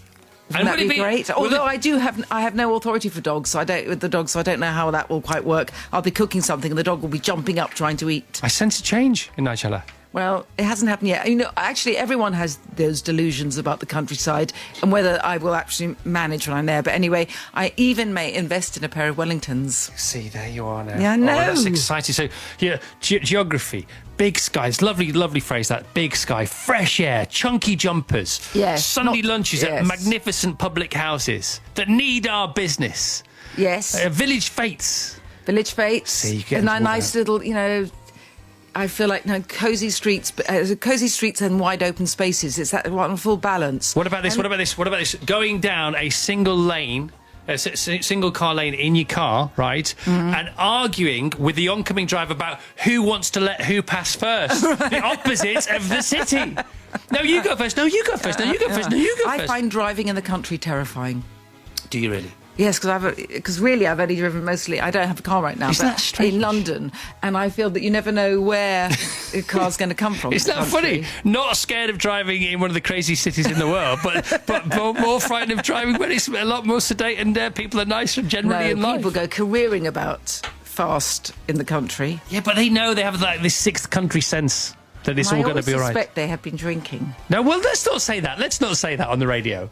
Like, it was all going They so may well. not. They may not No, have. I think they definitely won't have been drinking. No, not anymore. No. That only happened in the olden days. With the horse and cart. That only happened in the olden days. And it You're was right. all- You're that, right. That was so, it was going so well. Right, so what some people in the papers today, right, they're having a little nibble at you, like as they always do, and it's so predictable because they're saying some of the recipes in your new book. Oh, look, it's a ham and cheese sandwich. Oh, look, it's mashed potato. These people obviously have no idea what they're talking about, because if you love food, ladies and gentlemen, and everybody that listens to this show is on our side of the fence, Nigella. There are, this, people of Great Britain, of Radio 2, listening around the world, indeed. There are ham and cheese sandwiches, and then there are ham and cheese But also, sandwiches. the thing is, though... There's mash, and then there's mash. You're right. It's just, they don't get it, do they? No, but don't you think as well, Chris, is that not everything is about a recipe. Sometimes it's about an idea or conveying enthusiasm. without question. So really, I'm not saying... I don't even give particular amounts. I just say... Look, I'm a very bad sleeper, but insomnia has its benefits. In the middle of the night, I was thinking, do you know what? I want to make a toasted sandwich with brie, Yeah. parma ham, and Yeah. fig. Yeah. And I think I've got to do that. And then Sounds amazing. when I say toasted sandwich, I fry it in butter in a pan. But so the thing is that it's not a recipe, but it's just an enthusiasm. Exactly, and not needed to be defended at all, but only encouraged and enthused about. Yeah. And the fact that you thought of it, during one of your bouts of insomnia means that very much part of your subconscious was at work here. And we all know the subconscious is far more important, more creative than anything we do when we're awake. So it's got that kind of dreaminess in it. It's got the starriness, it's got the night sky in that sandwich. And Marco Pierre White will tell you, he'll tell anyone, when he was running his restaurants and somebody came for a job as a chef, as a top chef, what would he get them to do? Fry an egg. Yeah. Because you can fry an egg this way, or you can fry an egg the proper way. And that's what it's all Although about. there is a lot of debate whether some people like brown crispy bits Yes. on the white, and some people like it all almost like it's been poached in the oil and it stays... What do you like crisp on Well, the white? Do you want to go there? Do you want to go there? Because this is what I'm talking about. Fried egg sandwich for me. Okay, here we go. You ready Yes, for this? I want to hear. Okay, a supermarket white bread. Yep. White sliced bread. Supermarket white sliced Yes, bread. of Butter course. just out of the fridge, not directly out of But the if it's fridge. just out of the fridge, you'll tear the bread. No, just out of the fridge, not directly out of the fridge. Oh, right. Okay, I don't want it Yes. room temperature. I want it somewhere in between. Right. I'm saying a third room temperature, Okay, 2/3 still fridge okay, temperature. yes. Because it has to be almost. I need to be able to. You need to make bite. teeth. You want tooth marks. Well, hang on a second. Here's the other thing. I want the residual heat of the egg to do the finishing job, Yes, melting the butter. yes. I don't want it already to be melted. Okay. So then I get a single egg-sized frying pan. Yes. Not a bigger one. I understand. Otherwise, the white loses control of itself. And then we break the egg right in the middle of the pan, so the yolk tries to stay in the middle of the egg, so that nobody, if I'm sharing these sandwiches, if it's quartered, is disappointed because they don't get a bit of the yolk. You share an egg sandwich between 4 people. No, I'm just saying if you did, if you had to, or you don't want a disappointing slice if you're being selfish and having it on your own. That's right. And I'm talking about butter. Yes. I'm talking about unsalted butter because I don't want it to burn. And that's already going on, and it's got to be really hot before we drop the egg in. So you fry it in butter, not in oil, fried butter, egg. yeah, and then immediately we crisp up the sides. But then, of course, if you're waiting for the yolk to do on top, then the wine might overdo. So what I'll do is to get a little gentle spoon over the yolk, yes, right, and then this we're only talking about 60 seconds or 90 seconds, and then straight on to the bread, which is now freshly buttered, and then we have another slice of white bread on top. Oh no, I've got to interrupt you. You've got to put a bit of sea salt on the yolk before you're absolutely right. I apologise. Only sea salt, no pepper, no sauce, no nothing. Sorry, I forgot. Okay, I was getting. Yeah, I know, it's okay. I was moving on with my next bit, which is the most important bit. Yeah. And then without slicing the bread at all, so you have a complete sandwich here now. You have a complete slice of white bread on top and a complete slice of white bread on the bottom. Before you do anything else, you then pick that up. Okay, so you pick it up whole.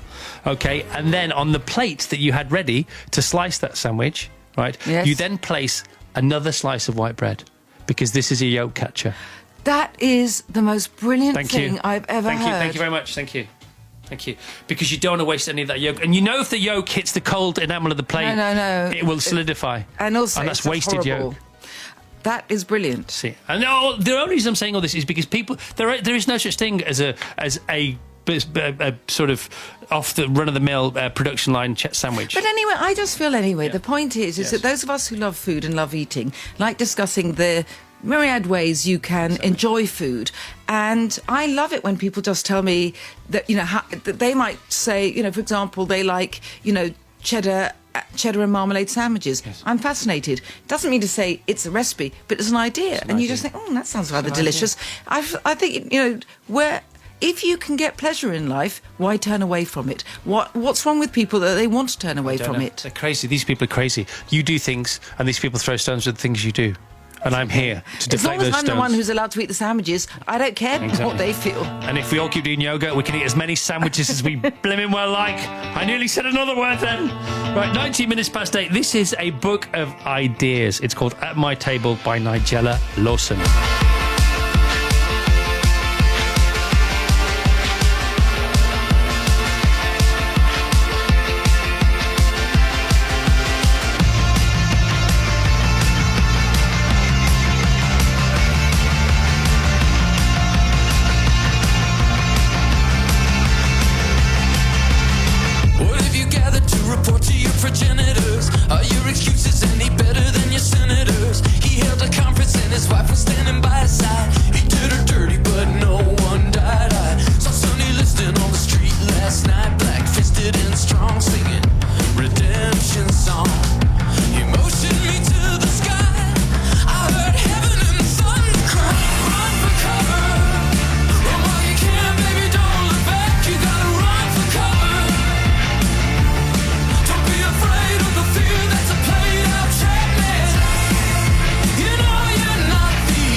guys, it's great. It's called Run for Cover, and they're playing around here, these parts. Or have been.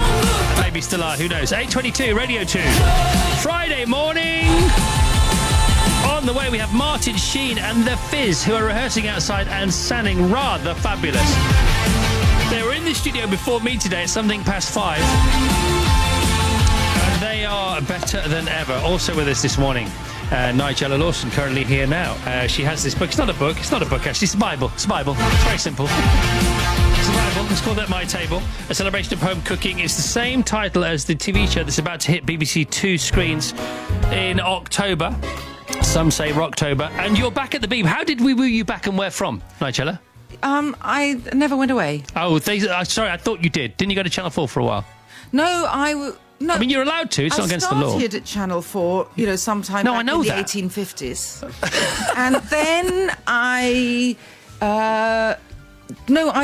not staff at the BBC, so I did do a programme on Channel 4, but it was in a year I didn't have a BBC That's what programme. I'm saying. So we didn't have to woo you back, you just came back. No, well, it's good to have you back. I'm a BBC You person. are a BBC gal, aren't you? I really am. Okay, I'm loving this book. It is a book of ideas. It's absolutely gorgeous, it's wonderful. Do you like the edges? I love the edges. I spent so long, I'm a bit controlling on every aspect. The sprayed edges, it looks terracotta. It's gorgeous. It's stunning.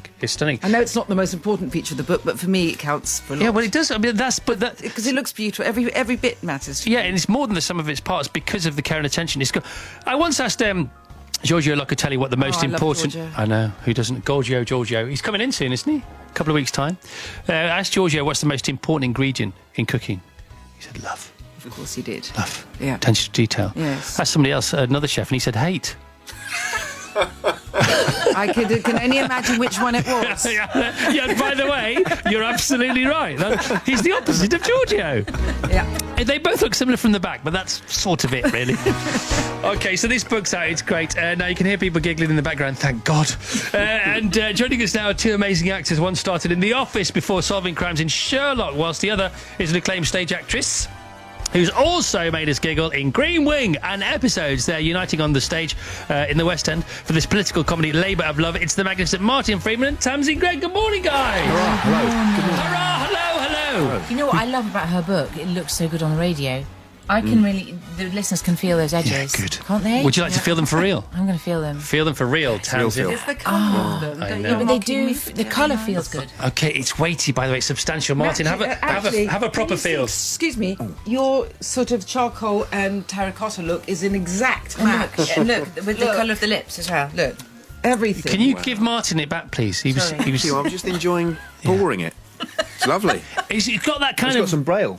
Yes. It's got that reassuring weightiness of like a good malt loaf. Do you know what I mean, Martin? You know what I mean?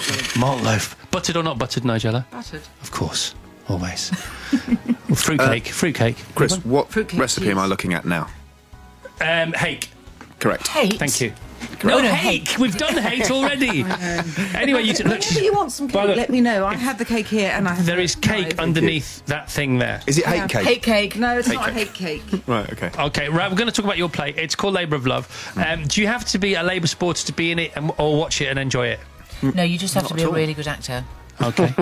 So that's good that That's they've even got if you Martin watch it. Freeman. Even if you're in the audience, you have to be a fantastic actor to come. So unfortunately, there's only There's only going to be about 83 7. people. Oh, Yeah. is it? Okay. But they have a whale of a time, I bet, don't they? They do, yeah. Okay, come on, what's it about? Tell us. It's called Labour of Love. It's by the most wonderful playwright, James Graham, Yes. who's basically taken over the West End. And it's shall we say, a political love story? Kind of. That pans a quarter of a century of a relationship between a constituent agent in Nottinghamshire Yes. and the new MP. Right, and is it particularly poignant at the moment? It's definitely got things in it. Yeah, it's got things in it that are very up to date. I read it in about February, and I thought, well, wow, this is bang up to. It kind of went up to 2015. Then it went up to election night 2015 at that point, and then an election was called. Yes. And so I thought, wow, this is going to need some, tweaking. So James did some brilliant tweaking, and it's. If you are vaguely involved in, or interested in politics, not just Labour politics, but politics generally, I think it's interesting. And if you're interested in human relationships, I think it's pretty interesting. Now, It's this very- one here to your left, this troublemaker over here, Tamsin. Yes. So you were late to the party. What happened there? You were like international rescue, weren't you, for this play? That's what I'm She's been hearing. amazing. Yeah, No, she's I've been got amazing. in my Because who was Thunderbird. going to be in it and who's not in it? And Sarah Lancashire was doing it, and she's had to pull out for health reasons. Bless her heart. Yeah, and get so well I soon. was choppered in. Yeah. Weirdly, was going to do a film, which then didn't happen because of financing, and then suddenly this little gap opens, and I was in Centre Parks, and they called and they said, "Do you want to do this play?" And I said, "I'm in Centre Parks, so it's not really." They just read it, so I read it on the train, and the next day I was doing it. why did you like it? Tell us why you liked it. Because it really shows the story of our country over the past 25 years, about that sort of political yearning to find a place where people are properly looked after. Yeah. Where people are really looked after. So it's not actually about game playing. It's about having your eyes on the community and how you can Is it help funny? there. It's also really Hope funny. so. Yeah, it should be. Yeah, Yeah. if we haven't messed it up, it's really funny. Yeah, it's And the best mate. it In opened. Well, about 7 minutes, Nigella. 27th is the first preview. Yeah, because I was looking for reviews online last night, but there aren't any because it's not been reviewed Listen, yet. it's has the it? world premiere. You could just write your own. I already reviews. have. We've already got It's a a wiki smash. page up When about is the it. world premiere? Next week. Is it? Well, yeah, Okay. first preview is next week, and the press night is the 3rd of October. Yeah. Darn those press people. But what's really exciting about this is that there are 20,000 tickets at £10. There are 20,000 tickets £10 available. for 20,000 tickets? That's a That's quarter cheap, isn't it? of all the tickets that will be sold. You can get them for, and they're being released. 20,000? 20,000 of them for Goodness. 10. Bargain. You can see him for £10. And who doesn't want to see Martin Freeman for £10? Well, you Me. see him for £9. You get me thrown in for £1. All right, well, you're both great, and it's great to have you here. Right, we've got to do some other stuff now, haven't we, that radio shows have to do. What's next? Okay, excellent. Here's Lynn. Lynn, are you ready? Thanks for the build-up. Well, I thought we were going to Joe Wiley's Trail. Anyway, here you are with the roads. Thank you, you're very kind. County Durham, as you trundle past Peterlee, nose-to-tail traffic. There have been 3 accidents on the A19. It's causing delays in both directions. Southbound is back past Dalton Liddell. Northbound to the Hartlepool turn. Thanks to Jeff, he's stuck in that one. Awful, apparently. North Yorkshire, A1M, northbound, it's closed by an accident. Junction 48 to 49, that's Boroughbridge to Dishforth. The queue's now beyond Junction 47, which is the A59 for Harrogate. Near Northampton, there's been an accident at Weedon Beck. It means the A45 High Street is closed both directions. The accident is at the A5, thanks to Eddie and Alfie's dad. And the M25 still closed anti-clockwise. Traffic at a halt. It's between Junction 5, which is M26, and 4 at Orpington. The queue's almost, about halfway back to Junction 6 at Godstone. Back with more in half an hour. God bless you, Lynn. God Thank bless you. you. Cake, Very by kind, the way. Nigella's got cake. Oh, I know. Proper I love it cake. when Nigella comes in. I know, so do I. I don't know when we're going to have the cake, because the thing about cake and radio, it dries your mouth up. So we probably have it towards the end, I would imagine. Yes, okay. This is good from Matt in Norwich. Love you, Nigella, says Matt in Norwich. Love you. That's nice. I have all your books and watch most of your shows. I found that quite a bizarre text. I have Most all of your them, books, but watch but most of most your of them. shows. That's all right. I'm okay with that. Actually. No, I'm okay with it, but I just think it's quite interesting because I would think it'd be. I think it would be easy to watch all your shows and have most of your books. No, well, I actually that way around pleases me. Okay, of course it would. I have to imagine, wouldn't it? I have all your books and watch most of your shows. Not because of that. Most of your shows. Because of what? Because all your when, books you, and most of your when you shows. do books, I suppose in a way I feel like there's a particular sort of. You have one writer and one reader. Even though lots of people read at the same time, there is something peculiarly intimate we love that, about the bond between reader and writer. And also, they can touch it. They're touching, your The ideas. edges. The gilded edges. Look, you can feel them, smell them. By the way, Martin, quick word with you. I know we've got to go to the news. I'm sorry. I know that. I know No, we've got to go news to the isn't news. important, Martin. It is quite important today, to be honest, if you heard it. Martin, when you came in, you're always lovely to everyone. You're one of the most polite guests we ever have, terrible thing and to say, everybody you know, loves you. Ness. You came in and said, "Hi, Chris, nice to see you again," and that was all right. It's a bit brief, to be honest, but it was all right. You And ran off. Go on. No. Then you went up to Nigella. Nigella, we haven't met properly before, have we? No, but we have met before. have met. All No, right. me and you have met before. But doesn't mean you have to dumb down the hello. Oh, sorry. But he does that. It keeps you keen. Well, That's what it's it is. working, let me tell you. Here's the headlines now. Go on, Maura, do your stuff. BBC News, Theresa May will set out proposals this afternoon for ending the stalemate in the Brexit negotiations. In a speech in Florence, she's expected to offer to maintain payments to the EU budget for a transitional period of up to 2 years after Britain's departure. The government says that from January, banks will be required to carry out checks on current account holders to establish if they're in the UK illegally. Staff will have to check customers' names against the details of known illegal immigrants. The North Korean leader Kim Jong-un has described President Trump as mentally deranged. The comment came in response to Mr. Trump's warning that the US would destroy North Korea if Pyongyang threatened the US or its allies. Facebook is to share with the US Congress the details of 3,000 political adverts that were paid for from Russian accounts in the run-up to last year's presidential election. The company says the information will be handed to an investigation of alleged Russian interference in the campaign. Today's weather forecast: a wet day in northern and western areas and staying dry in the eastern half of the UK. Those are the BBC headlines. Our next news at 9 o'clock. All right, thank you so much. So Martin Freeman's here, Tamsin Gregg is here, Nigella's here, Martin Sheen will be here. Please feel free to text them all. Questions, comments, love.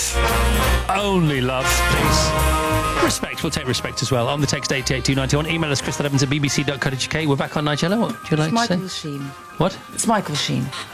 I've been saying Martin Sheen all morning, I think. in a way. I think I've been saying Martin Sheen all morning. I fear that may be the case. Did I? You've just got to call me Morgan, you'll have a full house. Well, here's the thing. I started talking about The Intern last week a lot, didn't I? This film that I've sort of discovered and I love. It's not, it's been seen before. Then I called it The Interim. What kind of name is that for it? It doesn't make sense. I mean, at least Martin Sheen sounds like it might be a name, and of course it is. It is. But The Interim would never be a movie, would it? The Interim? Might be now. Yeah, The well. Internal. By the way, Nigella, thank you for picking me up on that. Well, actually, it was Morgan here.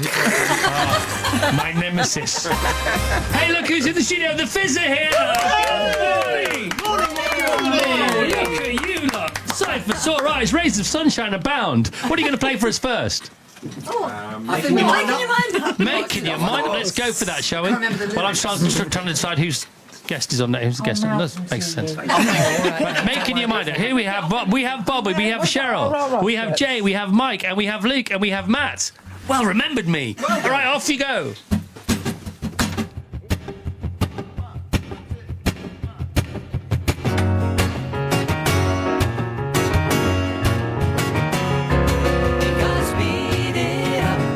And then you gotta slow it down. 'Cause if you believe that love can hit the top, you gotta play around.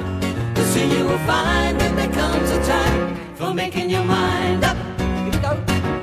You gotta turn it on, and then you gotta put it out. You gotta be sure that it's something everybody's gonna talk about before you decide that the time's are right for making your mind up. Let your indecision take you from behind. Trust your inner vision. Don't let others change your mind. You gotta burn it up and make another fly-by night. Get a run for your money and take a chance, and it'll turn out right. And when you can see how it's gonna be, you're making your mind up. Come on, come here.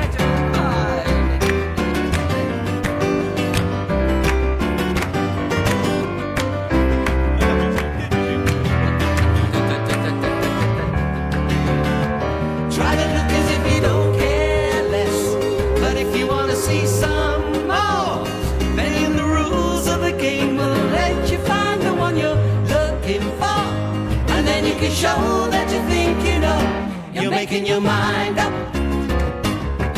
Don't let your indecision take you from behind.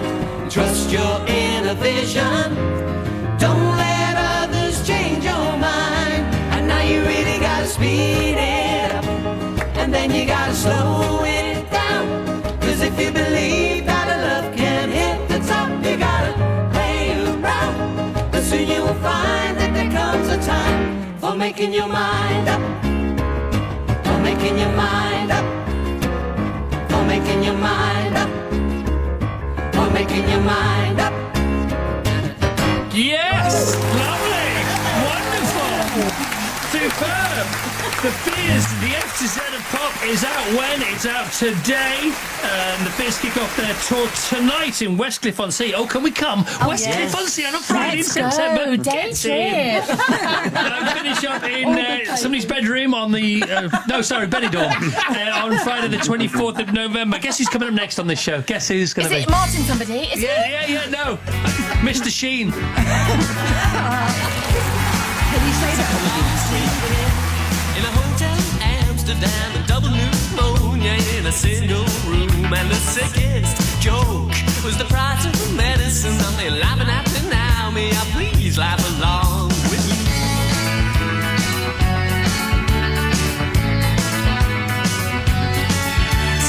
I woke up from a deep, quiet sleep with ashtray clothes and this lonely heart pen with which I wrote you a love song and tattoo upon the palm to stone it from me when Jesus took my hand. You see, I wouldn't say it if I didn't mean it. Drop me out of one piece, says so easily.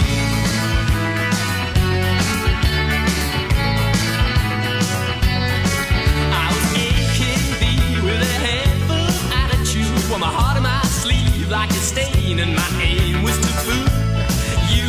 Could we meet in the marketplace? Did I ever hate please? Did you wound my knees? You see, I wouldn't say if I didn't mean it. Drop me out of pieces, yeah. They're too easy, there's nobody else to blame. I had my head in a crying shame. There's nobody else to blame. Nobody else set my sweet self up.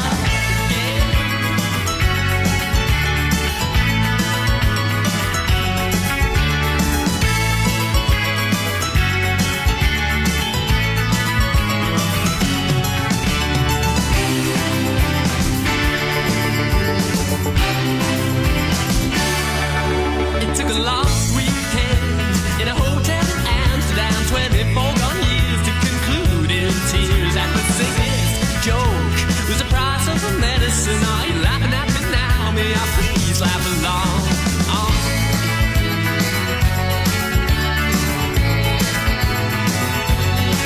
I was AKB with a head full of attitude, an ashtray hard on my sleeve, wounded knees, and my one love song was a tattoo upon my palm. You wrote upon me when you took my hand. You see, I wouldn't say it if I didn't mean it. Drop me out of all pieces to eat. Lloyd Cole, Commotions, last weekend, 21 to 9 now on Radio 2. Well, spread the love, and indeed, the love is being spread from you, the listeners, to all of our guests this morning. It's gorgeous when this happens. Catherine says, well, that's me late for work then.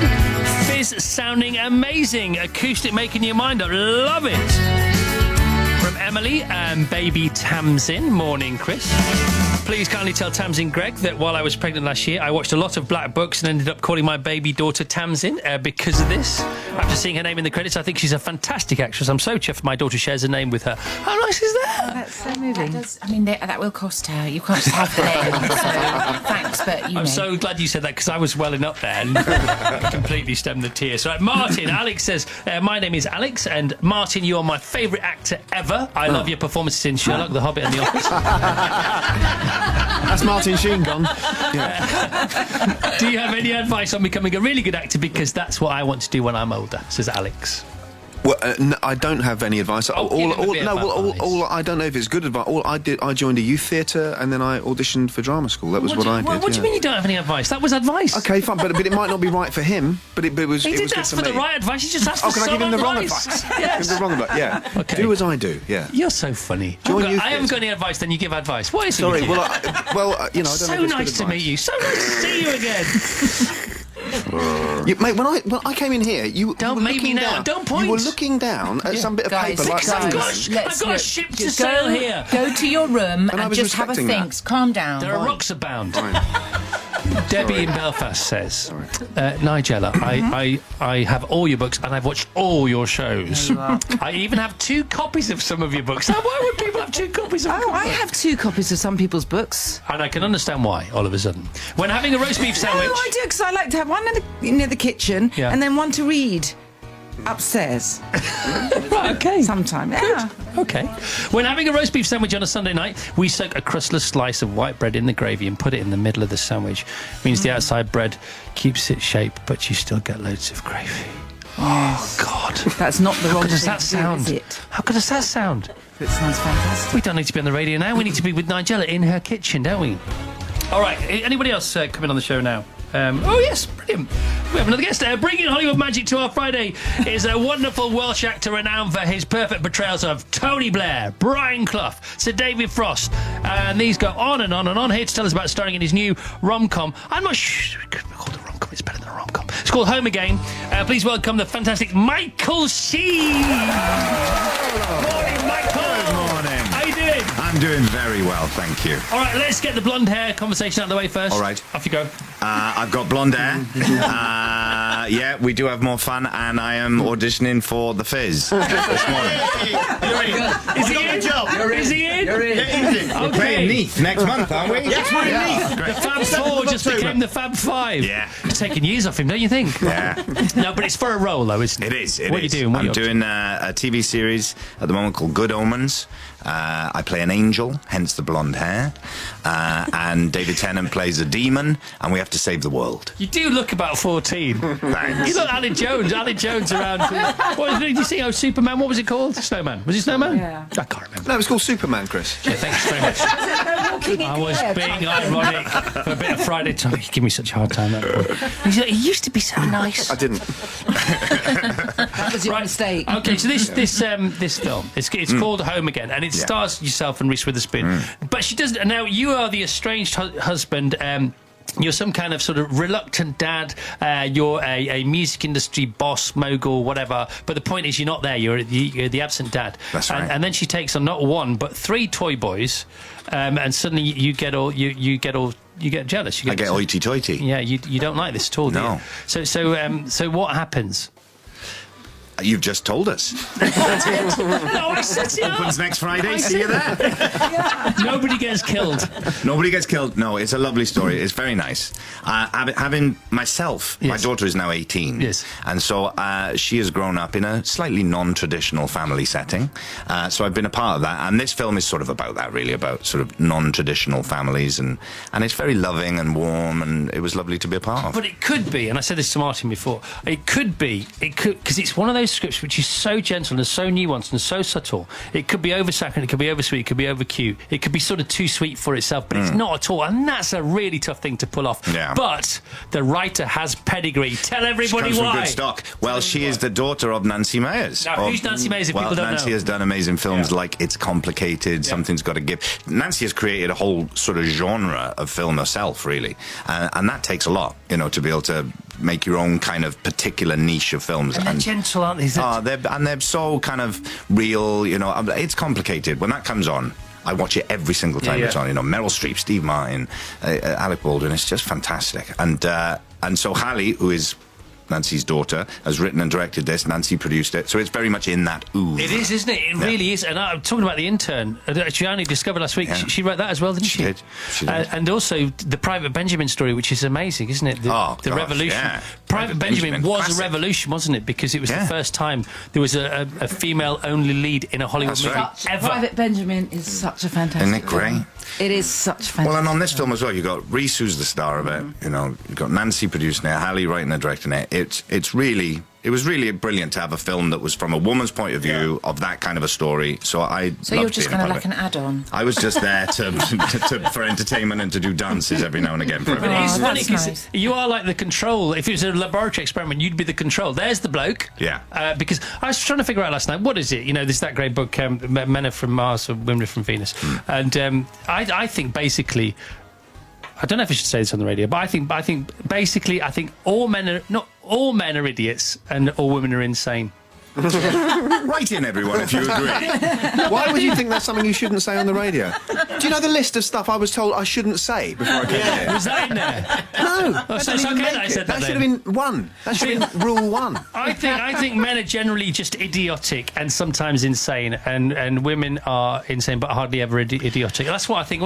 Should we throw this over the floor? Let's move along. I don't know. Well, I wasn't even allowed to be in the studio when the Fizz was singing Making Their Minds Up because people thought I would be too idiotic in my reaction. Because that was a seminal moment for me growing up. We're filming it and we thought you'd be confused for one of the Fizz with your new haircut. Yeah. But Private Benjamin, that film was so important, wasn't it, for Hollywood? And ended up, she won an Oscar for that, didn't she? Yeah, it had a huge effect, for the yeah. screenplay or the script. I mean, I'm sure, I don't know at the time, but I'm sure people felt like, you know, a woman couldn't carry a film like that at the time, and it totally proved everyone wrong. And Goldie Hawn was warned by one very well-known studio exec that if she made this film, it would finish her career. Wow. Well, what did he know? See, all men are idiots. But you know, Chris, talking of all men are idiots, you said earlier that it's not quite a rom-com, it's better than a rom-com, but I think a rom-com, a good rom-com is a wonderful thing. Comedy is so hard Very to do. underestimated genre. It is so hard to do. There are so many comedies I want to watch and then they're just not right, but a good comedy No, I is the think work of genius. I love rom-coms, but I just think they're not the greatest sell. No. When I say rom-com on the radio, I think it turns a lot of people off because I think this is more that the point is it's more than a rom-com. Well, that's something like When Harry Met Sally. It Just is. classic. Amazing film. A lot of Woody Allen's early films could be classed as rom-coms, No, I suppose. I'm saying Annie for the Hall. sake of the because I want people to go and say. I think it's because rom-com, and this is like good old sexism at work, because people think, oh, rom-com, girls' film, and that's just a sort of that's why. But actually, if you look at that and divest it of that, it's a great accolade. Yeah. Okay, somebody said, how can you possibly say all women are insane? Because I'm an idiot. Point proved. That is very well said. So, Reese Witherspoon, right, tour de force. I've not met a woman who doesn't think Reese Witherspoon should be beatified, to be honest. People love Reese Witherspoon. I called a friend of mine yesterday. I said, a female actress friend of mine, very well known, very successful. And she said, what should I ask her? I said, ask her if she strikes me as the kind of woman who gets things done. Would you agree with that? Oh, my goodness, yes. 'Cause I mean, she she's produces producing things and stuff. all that kind of stuff. And she's really, really pushing to get more women behind the camera as well as in front of the camera, tell more women's stories. I mean, that film Wild, did you see that? I loved that film. I thought that was amazing. And she really makes these things happen. She was talking, I was with her last night and she was talking about all the stuff that she's working on at the moment. She's just non-stop. She's a dynamo. Okay, good news.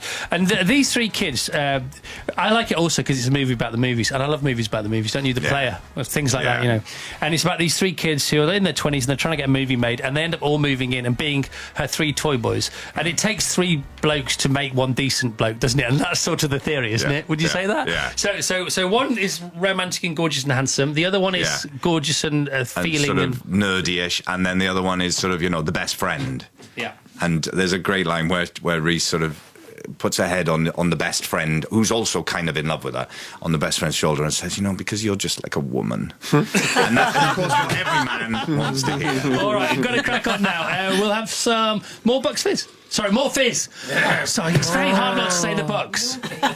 Okay, more the Fizz, please. What are you going to play for us stops here. Come on. Nice, Michael. That's why he gets paid the big bucks. Good. We like that. Okay, what are you going to play It's for the us? new single, it's Dancing in the Rain. Let's hear it now. Thank you. We're never undercover. We'll never hide away. Whatever's in the future, whatever comes our way. Be strong for one another. It's all we need to do. You can't see round the corner. Storm clouds out of the blue, and just go dancing in the rain, dancing in the rain, washing all our tears away. Never lose a day, searching for a sky of blue. And if the rain is here to stay, trouble on the way, the heavens will open again. We'll just go out there, dancing, dancing in the rain.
dancing in the rain.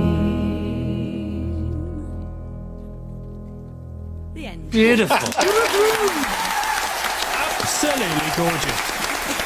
The Fizz, the FZ of Pop is out today. The Fizz kick off their tour tonight in Westcliff-on-Sea and finish up in Benidorm on the 24th of November. What a place to finish your tour. I love what you said earlier. They end up in bed. In bedroom. Well, it looks like bedroom if you glance at it. It does in my head anyway. Benidorm bedrooms, whatever.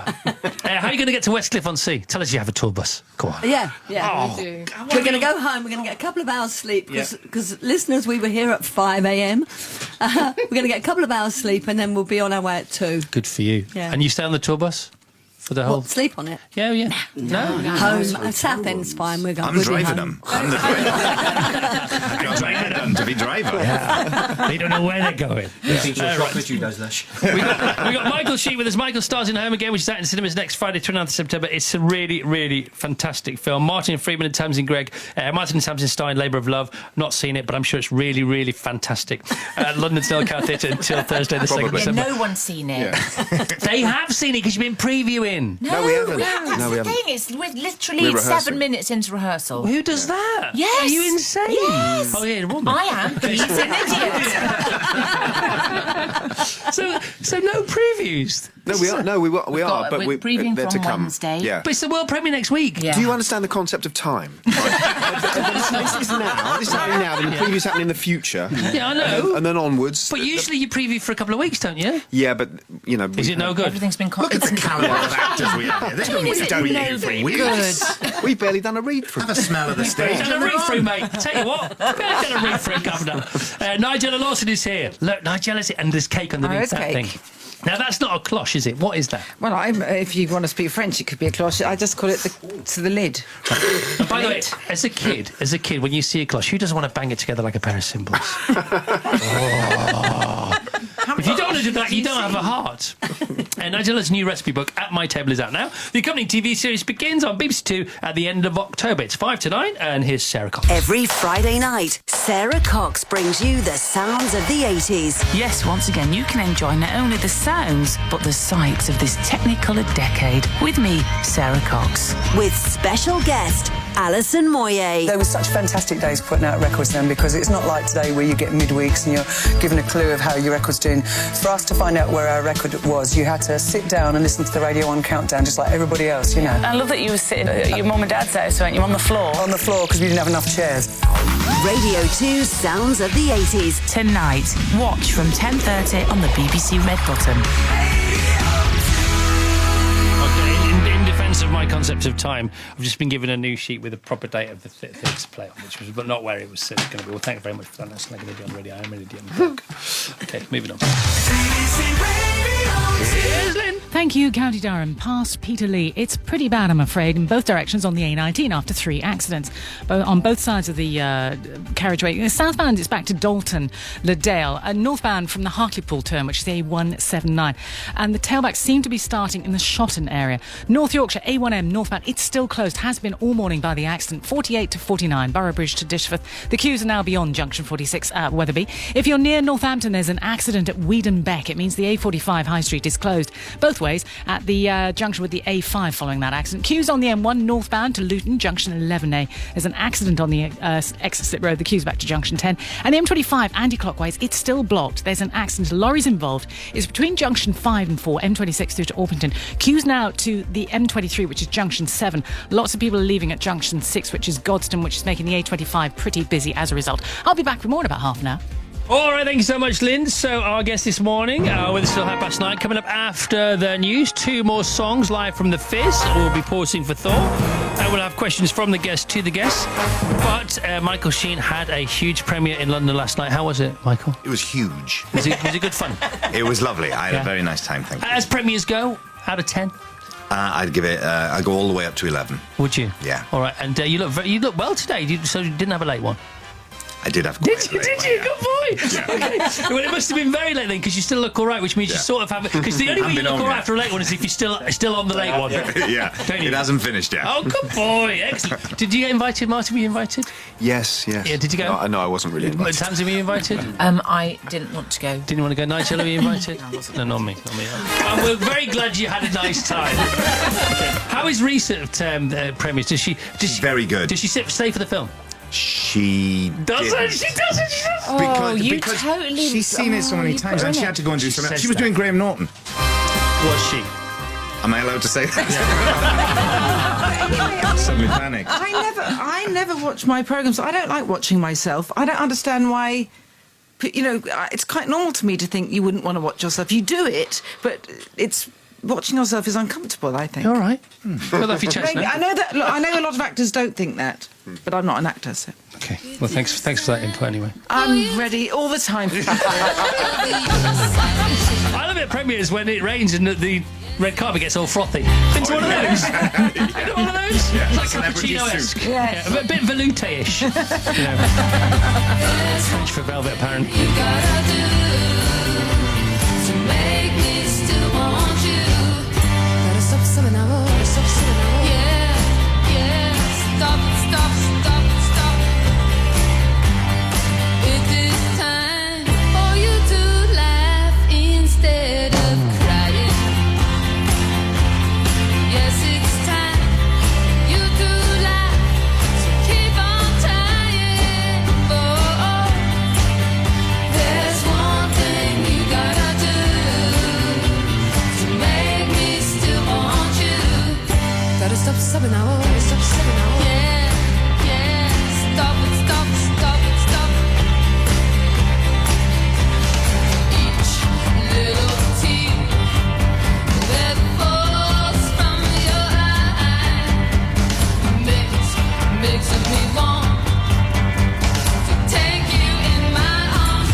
Always a good conversation. You've got to get in on this one, listeners.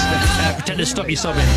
So we're talking about the fact that Michael went to dinner last night after the premiere with his co-stars, which is a lovely thing to do, because if you go to the party, you just get loads of people asking you the same question all the time and wanting selfies and things. So they went to this restaurant, a Ruth Rogers restaurant, which is the River Cafe. And Nigella, you've known this restaurant for ages. No, I said I reviewed when? it 30 years ago. 30 years ago. And it's still just as fantastic. It's a real treat. It's my idea of a treat. I go there for a treat. Do you? And she was a trailblazer at the time, wasn't she? Yes, she and her partner there, Rose Gray, who sadly died a few years ago. And it was just the sort of Italian food that maybe we didn't know an awful lot around here. Really great ingredients. They get things in and they grow stuff there. It's like a sort of enchanted garden they have. Yeah. And everything is just, it's perfect. It's so wonderful. And it's a lovely atmosphere. Good. All right. Well, we're all here, as you can Everyone's see, chatting away. Everyone's chatting. Everybody's You know very we are relaxed. broadcasting. Yeah, it's okay. Do you know we have been broadcasting for a while? We've been having exchange. Yes, look. Couldn't be more relaxed, could it? No. Yeah. Then we struck up this conversation about Ruth Rogers' restaurant. Doesn't matter. Don't matter. Now, no talking during the news, because Moira's very important, and so is what she's got to say.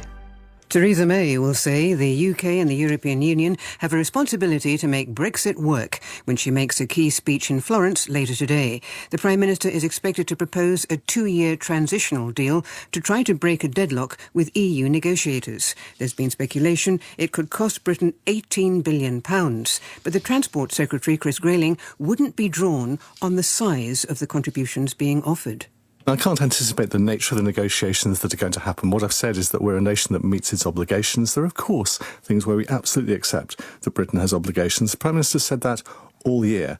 What we're looking to do, though, is not simply today to start talking about the nuts and bolts of negotiation. The Prime Minister is setting out a vision, an ambitious vision, about how we move those negotiations forward. Banks are to carry out checks on millions of current account holders under Home Office moves to identify illegal immigrants. The new system of checking customers' names will be introduced in January. A man and a woman have been charged with murder after a badly burned body was discovered in a garden in southwest London. Police say the remains are too charred to establish the person's age or gender. Alexandra Mackenzie reports. The body was discovered in the back garden of a house in Southfields on Wednesday afternoon. Police were called to the property after reports of a fire. They said an attempt was made to dispose of the remains. Wissem Madouni, who's 40, and Sabrina Kuader, who's 34, have been charged with murder and are due to appear in court later today. Police are working to establish the identity of the person who died, and a post-mortem examination will be carried out. One of the country's most senior police officers says counter-terrorism operations are placing unsustainable pressure on forces. The government says it will do what it takes to keep people safe. A BBC investigation has revealed that growing numbers of NHS mental health staff in the UK are taking long-term sick leave for their own mental health issues. Radio 5 Live found the number of workers signed off for conditions such as anxiety, depression and stress has risen by a quarter in the last 5 years. Unions say staff shortages add to the pressure. Jo is a mental health worker. I was getting irritable with my partner, my sleep was disturbed, and it got to the point where I was really struggling to switch off from work at all. I went to my GP, who offered me a sick note, and I was quite taken aback that it was so obvious to my GP that I needed to be off work, whereas it hadn't occurred to me in the slightest. Research suggests parents are increasingly being asked to contribute to their children's school funds. The parent-teacher group PTA UK says more than 1 in 4 parents they'd spoken to had been asked to make regular donations. Today's weather forecast, a dry day for southern and eastern parts with warm sunshine, wet and breezy elsewhere. BBC News at 9:04 are next at 10 o'clock. Thank you, Moira. OK, we have the sport now with Vassos. Thank you, Christopher. Our weekend sport look ahead, our Friday tradition just after 9 o'clock. We're going old school this morning. First of all, well, he was on the show on Wednesday. British heavyweight boxer Hughie Fury. He fights Joe Parker for the world title tomorrow, and he told us his training in the Lake District, well, it was very rocky, wasn't it? Running up mountains, punching meat, and it turns out that's not all. Uncle Peter is the man in charge of it. He's been chopping logs, he's been flipping tyres, he's been running in quarries and all kinds of different stuff. He's very versatile. He's been doing a lot of outside old school training work. Staying with the old school theme, Gareth Barry, the West Brom player, will break Ryan Giggs' record for the most appearances in the Premier League this weekend. He made his debut 19 years ago for Aston Villa. Yeah, I remember it really well. My mum and dad got a phone call the night before that I might be on the bench. They drove up from Hastings to Sheffield to Hillsborough, and when John Gregory gave me that call, so nervous when on that pitch. I think that's one of my strengths, taking on board what sports scientists have said, but at the same time kept that old school mentality. Still go in, see my parents and have a drink with them, talk about the game, and I've done that when it was fashionable. It's not so fashionable now, but I'll still continue doing that. Tennis this weekend. There's a new event for the men, basically a Ryder Cup style thing. Europe against the rest of the world. Bjorn Borg and John McEnroe captain the teams, featuring Federer and Nadal. Basically, they're there if they're fit. Golf, Justin Rose 4 shots off the lead at the season-ending PGA Tour Championship. If he wins $10 million. The New Look Women's Super League season kicks off tonight. This is football. The men's includes the Old Firm game in Glasgow tomorrow. Cricket, Sunday, the third one-dayer between England and the West Indies. It's in Bristol. Valentino Rossi hopes to race this weekend's MotoGP in Spain. He broke his leg in 2 places 3 weeks ago. And there's the Invictus Games in Canada. Thank you, Vass. Have a great weekend. Thank you, and you see you Sunday. Online, on digital radio, and on 88 to 91 FM. BBC Radio 2. Questions from our guests to our guests now. They interview each other. They've all got brilliant questions for each other. Really?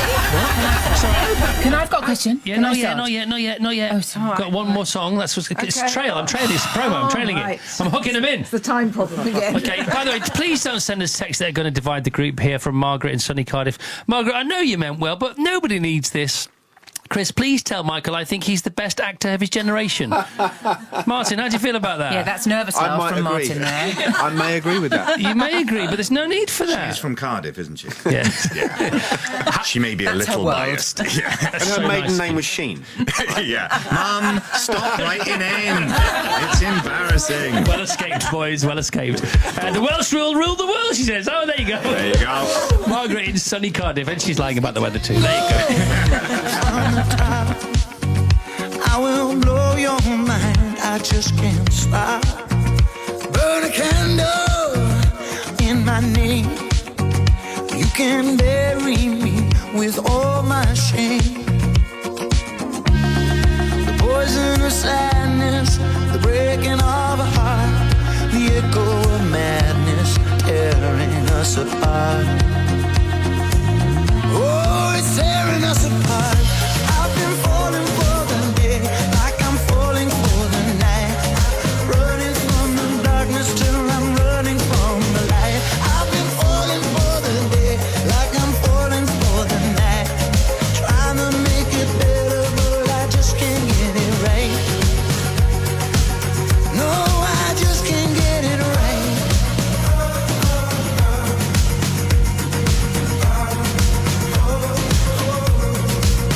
Do you remember all of my words? How I promised you what you deserve. I'm a liar, I'm a thief, but I need you more than you need me.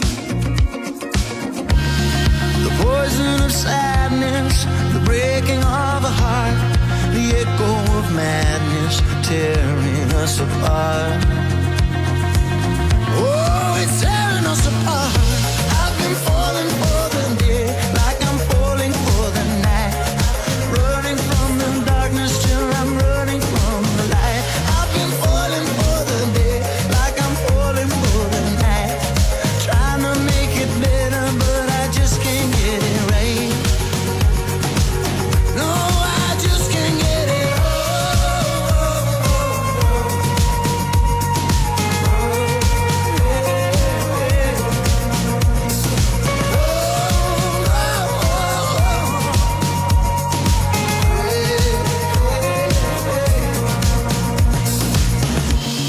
The poison of sadness, the breaking of a heart, the echo of madness tearing us apart. Hey, oh, I'm tearing us apart. I've been falling for the day, like I'm falling for the night. Running from the darkness till I'm running from the light. I've been falling for the day, like I'm falling for the night. Trying to make it better, but I just can't get it right. I've been falling for the day, like I'm falling for the night. Running from the darkness till I'm running. Beautiful. Jack Savaretti, Whiskey Tango. I love that song. Like I'm falling for the night. On the way, stay on Radio 2, 9:30. Ken Bruce will be here. 12 o'clock, Jeremy Vine. 2 o'clock, Craig Charles. In for Steve Wright. Will he be serious jocking at 4:15? We don't know, but we hope so. If he doesn't want to do it, I'll stick around. I'll do that. Love to do that. We need to do that. Serious jocking has to stay every Friday, whether Steve's here or not. 5 till 7, Simon Mayo. All requests Friday. 7 o'clock, Tony Blackburn and his Golden Hour. The fastest out on radio with the Governor.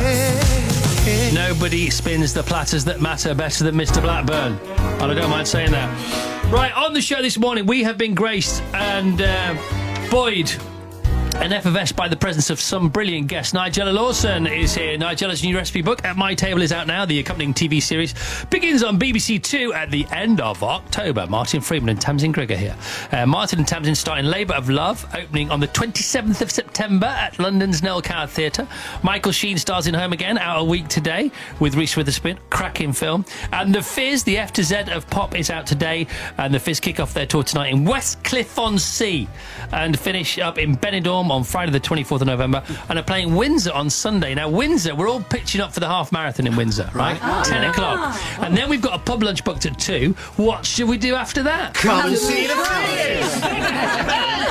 Sounds like the day from heaven, doesn't it? Apart from the half marathon, obviously, but that's all for children need. So that we honestly, we would love to do that. All right, well, we'll sort out some tickets. I mean, we might be a bit shabby when we arrive. Yeah, Jimmy, they're not going to be awake, are they? The fizz gets better the more fizz you're feeling. All right, that's great. By the way, all the way since we were last on the air, well, what was this 8-9 minutes ago? All the time, Martin, and Nigel. Martin, can I get you water, Nigella? Would you like a water? You got water, Nigella? Would you like another water? Can you get some more water? This fantasy world you live in is incredible. I'm only jealous because you're over there and I'm over here. It's one You against didn't think 10. of asking, did What? you? You didn't think of asking if you No wanted point some could water. get away with edgeways with him over there. Right, okay, so Nigel has brought this gorgeous ginger cake. Slice it. Yeah, I think you slice and dice it now, yeah. You get on with that and we'll get some Thank questions you. from our guests to our guests and then we'll get to you in a moment or two. So, the Fizz, do you have a question for one of our guests, got a please? question. Go on, I've Mike got a question. Nolan. Mike Yeah. Nolan, by the way. Mike, thank you very much. Well done, Mikey. Michael, I have a question for you. Yeah. How did you get the part of Tony Blair in the film? Because you're so much better looking than him. Thank you very much. How did I get the part? I was told, I went to see a play one night, and there was a casting director there, and she came up to me and she said, I'm casting a film which is about a love story. And I thought, hello, no one ever asked me to be in love stories. I said, it's a love story about Tony Blair and Gordon Brown. And my heart sank. And I got cast after that. Really? Now, yesterday, the British Film Institution, or Institute, brought out, they launched their website. And it's brilliant. This website is brilliant. And to launch it, they printed a load. They published a load of facts and figures that they knew that people like us would all sort of chomp on. And one was the fact the biggest grossing movies of the last 20 years, Love Actually, biggest one of the year that year. Congratulations! Wow, Love Actually. Not a film I'm in. No, I know. But, Yeah, but Martin's in it. Not even looking. No, he didn't. He's in it. I was looking at the wrong person. If you're Sorry looking at about the wrong that, Martin. Martin. Sorry about that. Sorry about Unbelievable. Just read your notes, Chris. I really like it, though. Why start now? I feel like I'm in it. Be in it. Just say you're in it. Martin, were you on points? I was on point. Listen, I was on someone point. run down the street in Los Angeles not that long ago, coming out of a restaurant that I had been eating in. They came running down the street at me going, Gollum! Gollum! Gollum! And not only is that creature one of the most ugly things that's ever been seen on film, I wasn't being referred to as Andy Serkis, the person who plays Gollum. Yeah. Just Gollum! Gollum! Shouting at me at the street. Have you had that before with Andy? Yeah, a lot. Yeah, right. My own daughter came up to what she thought was me in an airport. This is bad. And said, Daddy! And it was Andy Serkis. That is unbelievable. Now, there may be an alternative story for why she did that, but Let's not go there. not going I've there. never seen that until now, but I see. You do look Simon like a Pegg, creature. I get more than anything else. Now with your hair, you look like Simon circa 1999. I just did a film with Simon, and we were in a scene together, and he said the reason why I put this scene in is so that everyone can stop saying you never see them in the same room at the same time, do you? Were you in a room? Was it a room? We were in a room together, yeah. Okay. You look a bit like Billy Idol as well. A little bit like Billy Idol. It's a nice day for a white wedding. Tamsin, do you have a question for someone? Tamsin Gregg. Yes, I have a question Who's for it for? Nigella Lawson. We heard earlier about the boxer who hits meat. Yeah. So when you're wasn't paying attention when to you're you. angry, I was offering you water. do you hit meat? Yes. Do you I hit meat? I do. I put it in a freezer bag and then Yeah. I get a rolling pin and I bash it out. And who is the meat? Who is the meat? Who are you bashing? Universe. The universe. Right. We don't believe you. Right, Martin, do you have a question for someone, please? I have a question for Tamsin. Who is your favourite British actor in their 40s? of our generation? Say, and that's not a loaded question. I'm just really interested to know. Listen, Chris Evans is in the room. I'm not allowed to say Matt LeBlanc. Of course you are. Nicest bloke I'm no longer working with. Matt LeBlanc. Is he? Would you say so? He's a gem. Comedy-wise, he's very good, isn't he? He's got amazing timing. Everything about him, Chris, is brilliant. But everything. He's got no flaws. Okay, well. Or ceilings. Radio silence. Listen, whatever I say is going to be wrong, because if I think that it's Martin, then I'll not work with this man. And so you just don't say whose name I have just forgotten. My favourite actor who's in their 40s, Olivia Colman. Okay? Yes. I would agree. Unacceptable. Okay. Unacceptable. Okay, Okay, can I say something? Spoiled for choice. Yes, Nigella. I actually, sorry, I'm picking out bits of ginger from the cake. I actually wanted to thank Michael because he inspired a recipe in my last book. This is true. It's true. That was going to be my question tonight. Okay, Martin's not going to be happy about this. Look at his little face. Not only, according to Cardiff, am I the actor of my generation, but I'm also a bit of a baker. You're the cake inspiration of your generation. I am the cake inspiration for Nigella. Look at the envy scrolled on the face. On my readers. Thank you. What was the recipe? Well, he was on the Comic Relief Bake Off, and he did a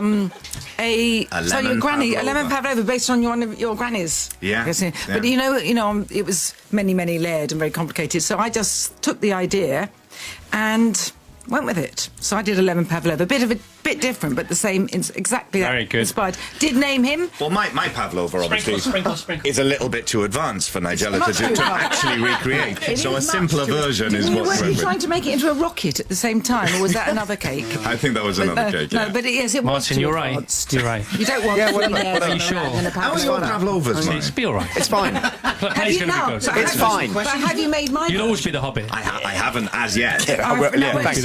You need Literally. You need to make my version. See what the difference. Yeah, Right, I okay, will. everybody, get your cake. Not Bucks, not the fizz. Because you've got to sing. You're going to sing. Okay, we're going to have a chomp on the cake. So together, 3, 2, 1. Here we go. Oh God, I've already sorted mine. Oh, what? What about that? Oh, no, that's magic. Jealous. The consistency is great. Because it falls apart in your mouth, doesn't it? Oh, that's what you want. That's not fair. That's stunning. Tamsin, Tamsin, stop baiting the band. Don't poke the band, all right? Do us a favour. Sing us a song. Okay. Cheers. Let's do the land. Land of Make Believe, yeah. Yeah, Land of Make Believe, yeah. I have a little gift for this one.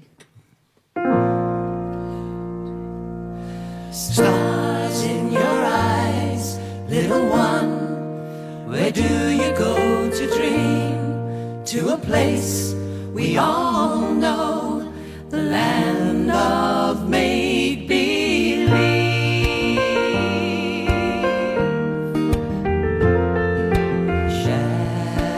Shadows tapping at your window, ghostly voices whisper, will you come and play? Upper all the tea in China, all the corn in Carolina, never, never, ever. They're running after you, babe, run for the sun, little one.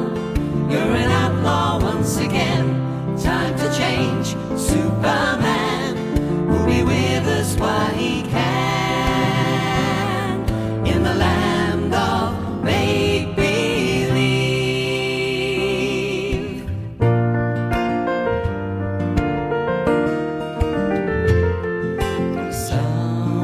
Something nasty in your gardens waiting patiently till it can have your heart.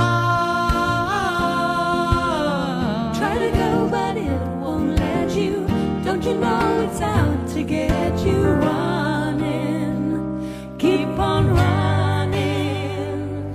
They're running after you, babe. Run for the sun, little one. You're an outlaw once again. Time to change, Superman will be with us while he can, in the land of make-believe. Your world is turning from night to day. Your dream is burning far away. To the blue, you and I, to the circus in the sky.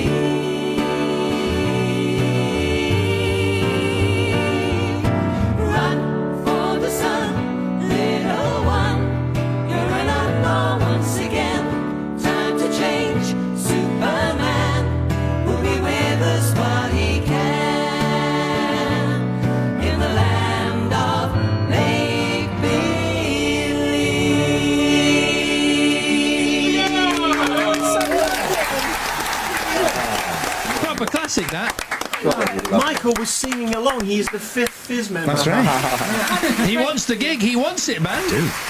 So we've got the Windsor Half Marathon Sunday morning, 10 o'clock, and then we've got the pub lunch at 2, and then Bucks Fizz... Sorry, the Fizz. Sorry, the Fizz. I'm not doing it on purpose. The Fizz are playing in Windsor that night, so we've got to go along there. Martin, what are you doing Sunday night? Sunday night? Probably looking at Lions. Looking at come on, they're playing Windsor. Do us a favour, please, if you don't mind. Can you look after my kids? Deal. Pure drama. What's happened? People are talking about it. What? I suppose you missed it. Now, you wanted it kept a secret, but... Yes, so everyone keeps telling me. People will be talking. It was you, wasn't it? Talking about me. Everyone is talking about Dr. Foster. Were you always like this? I think you know I absolutely was. Dr. Foster. Watch the series so far on BBC iPlayer. All right, Paul Carenz is here. Today's Sports for Thought. Best of all, please. Order in the house. Paul, good morning. Very good morning to you, sir. What do you have to say to us Well, today, Chris, in today's fine company, I simply have to talk sitcoms. I personally have co-written a couple, from Miranda to Not Going Out via, well, not much really, it's largely been those two. So you are spoiling me with this mini convention with Martin Freeman, sitcom employee of the decade in The Office. Tamsin Greig from, well, every sitcom. In sitcom alone as well, ignoring the comedy Michael Sheen has brought to dramatic work. There's been 30 Rock and The Simpsons. Even Nigella was in Modern Family. I mean, you know, it's enough to make us forget my cameo as a customer in Miranda Hart's shop. Oh, we had forgotten that. Fair enough. It's not a problem. Either way, I'm in comedy heaven. When sitcoms work, there is nothing more joyous, setting the world to rights without us even realising. They're mirrors, showing us ourselves in our favourite characters, like us enduring scrapes of their own making via pratfalls, double takes or scenes of apparently inescapable chaos stemming from their own character flaws and ours. Before sitcoms, there were similar tales. 3,000 years ago, Aesop's fables even used humble incidents to teach great truths, from a golden egg-laying goose warning against greed to a hare and tortoise teaching that slow and steady wins the race. 2,000 years ago, Jesus' parables were mini sitcoms of their own, a Blackadder-ish rich fool storing crops to eat, drink and be merry, but not planting anything new. A Del Boy-like foolish builder constructing a house on sand with disastrous consequences. The Good Samaritan, like The Office's Tim or Green Wing's Dr. Caroline Todd, one of the only normal, helpful people in a self-centred world. Such stories satisfy us, the humble raised up, the proud brought down from their most faulty of towers. So cheers to these hard-wearing comic parables, the episodes we enjoy over Friday night dinner, teaching us that friends will be there for us, that though we're plonkers and stupid boys, a fool's cunning plan can save the day. We may pratfall from grace, but we always get up again, even just to glance at that imaginary camera with a look that says, I'm not alone in this, right? Whatever the chaos, it's reassuring to know it works out all right by life's end credits. And who knows, we might even get a post-credit sequence. Now, that would be a laugh. That's why he's a writer. How good was that? It's like a masterclass. Well done, my friend. Paul Carenza with today's Pause for Thought. Now, Liam with the travel. County Durham, Peterlee area. We've got 3 accidents on the A19. They're causing delays in both directions. Southbound from Dalton Liddell, northbound from the A179 at Hartlepool. M25 anti-clockwise, it is still blocked. This is following an accident between junction 5 and 4. M26 through to Orpington. The queue's about halfway back to junction 6 at Gosden. Back with more in half an hour. What are you doing? Tamsin, stop cake in my mouth. Listen, thanks to all our guests for being here this morning. You've been absolutely gorgeous with me and with the team and with each other, most important. It's been a gorgeous show, honestly. Thanks for getting on so well. Do you have some non-gorgeous shows? Oh, yeah. Quite a lot. Nigella Lawson's been with us. Nigella's new recipe book at My Table is out now. The accompanying TV series begins BBC Two at the end of October, and she's got a Christmas special on the way too. Martin Freeman and Tamsin Greig. Martin and Tamsin starring Labour of Love, opening the 27th of September at London's Noel Coward Theatre. 20,000 tickets for a tenner, by the way, if you're interested. That's not all 20,000 for a tenner. Michael Sheen. Michael stars in Home Again, which is out in cinemas next Friday, 29th of September, with an all-star cast including Reese Witherspoon. I've seen it. It's a 5-star movie. And The Fizz, the F to Z of pop, is out today. And The Fizz kick off their tour tonight in Westcliff-on-Sea. Look at old Westcliff-on-Sea. It's sold out, and finish up in Benidorm on Friday the 24th of November via Windsor on Sunday night. Martin Freeman available for The Creche. He's in charge of The Creche. Seriously, thanks all for coming. Have a Thank lovely you. week. Great You were pleasure. brilliant today. Real pleasure. So were to be part of the show. you. Yes. Don't let them Well, tell you Like otherwise. you mean it. thought you were an actress. Okay. Right, what are you going to play us out with, Fizz people? Well, in honour of Nigella's cake, we're going to do Cake on the Ocean. Love it. Thank you.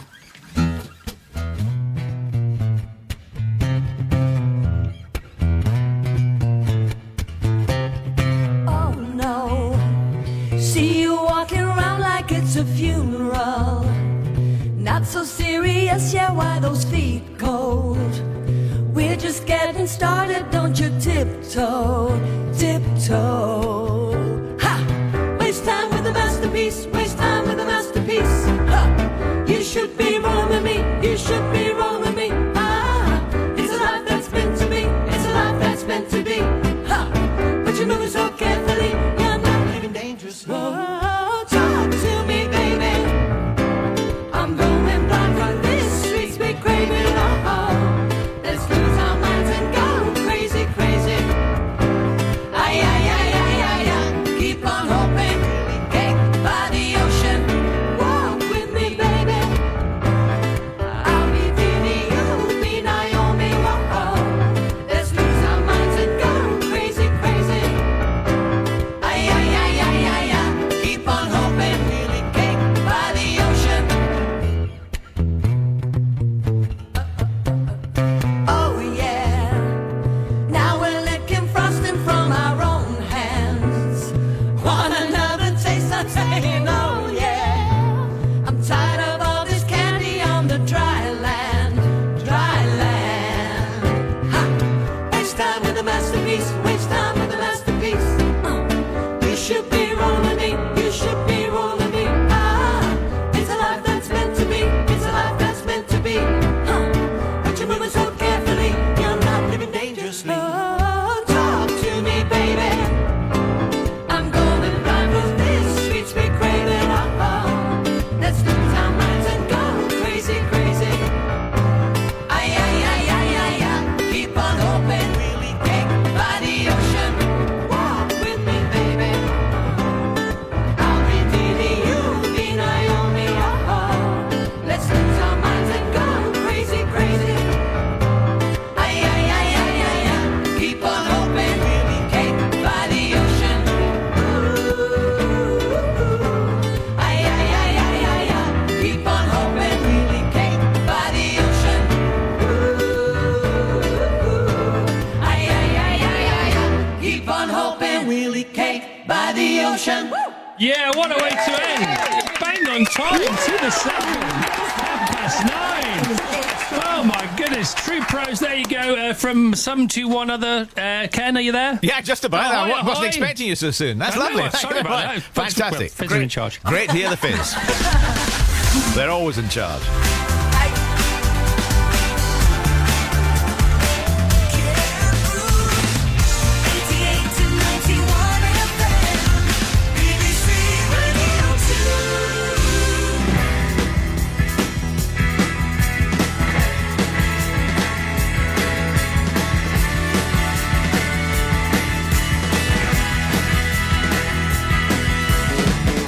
She stood there bright as the sun on that California coast. He was a Midwestern boy on his own. She took his hand and she led him along that golden beach. They watched the waves tumble over the sand. They drove for miles and miles of those twisting, turning roads. Higher and higher and higher they climbed. In those Hollywood nights, in those Hollywood hills, she was looking so right.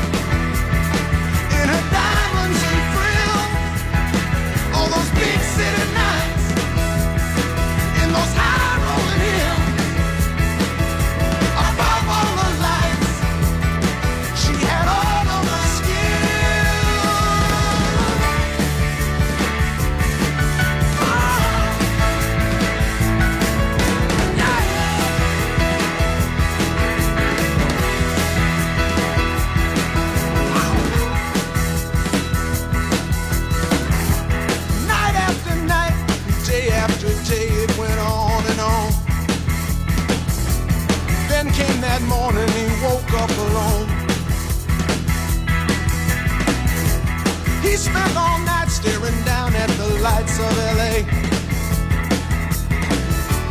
wondering if he could ever go home. Those Hollywood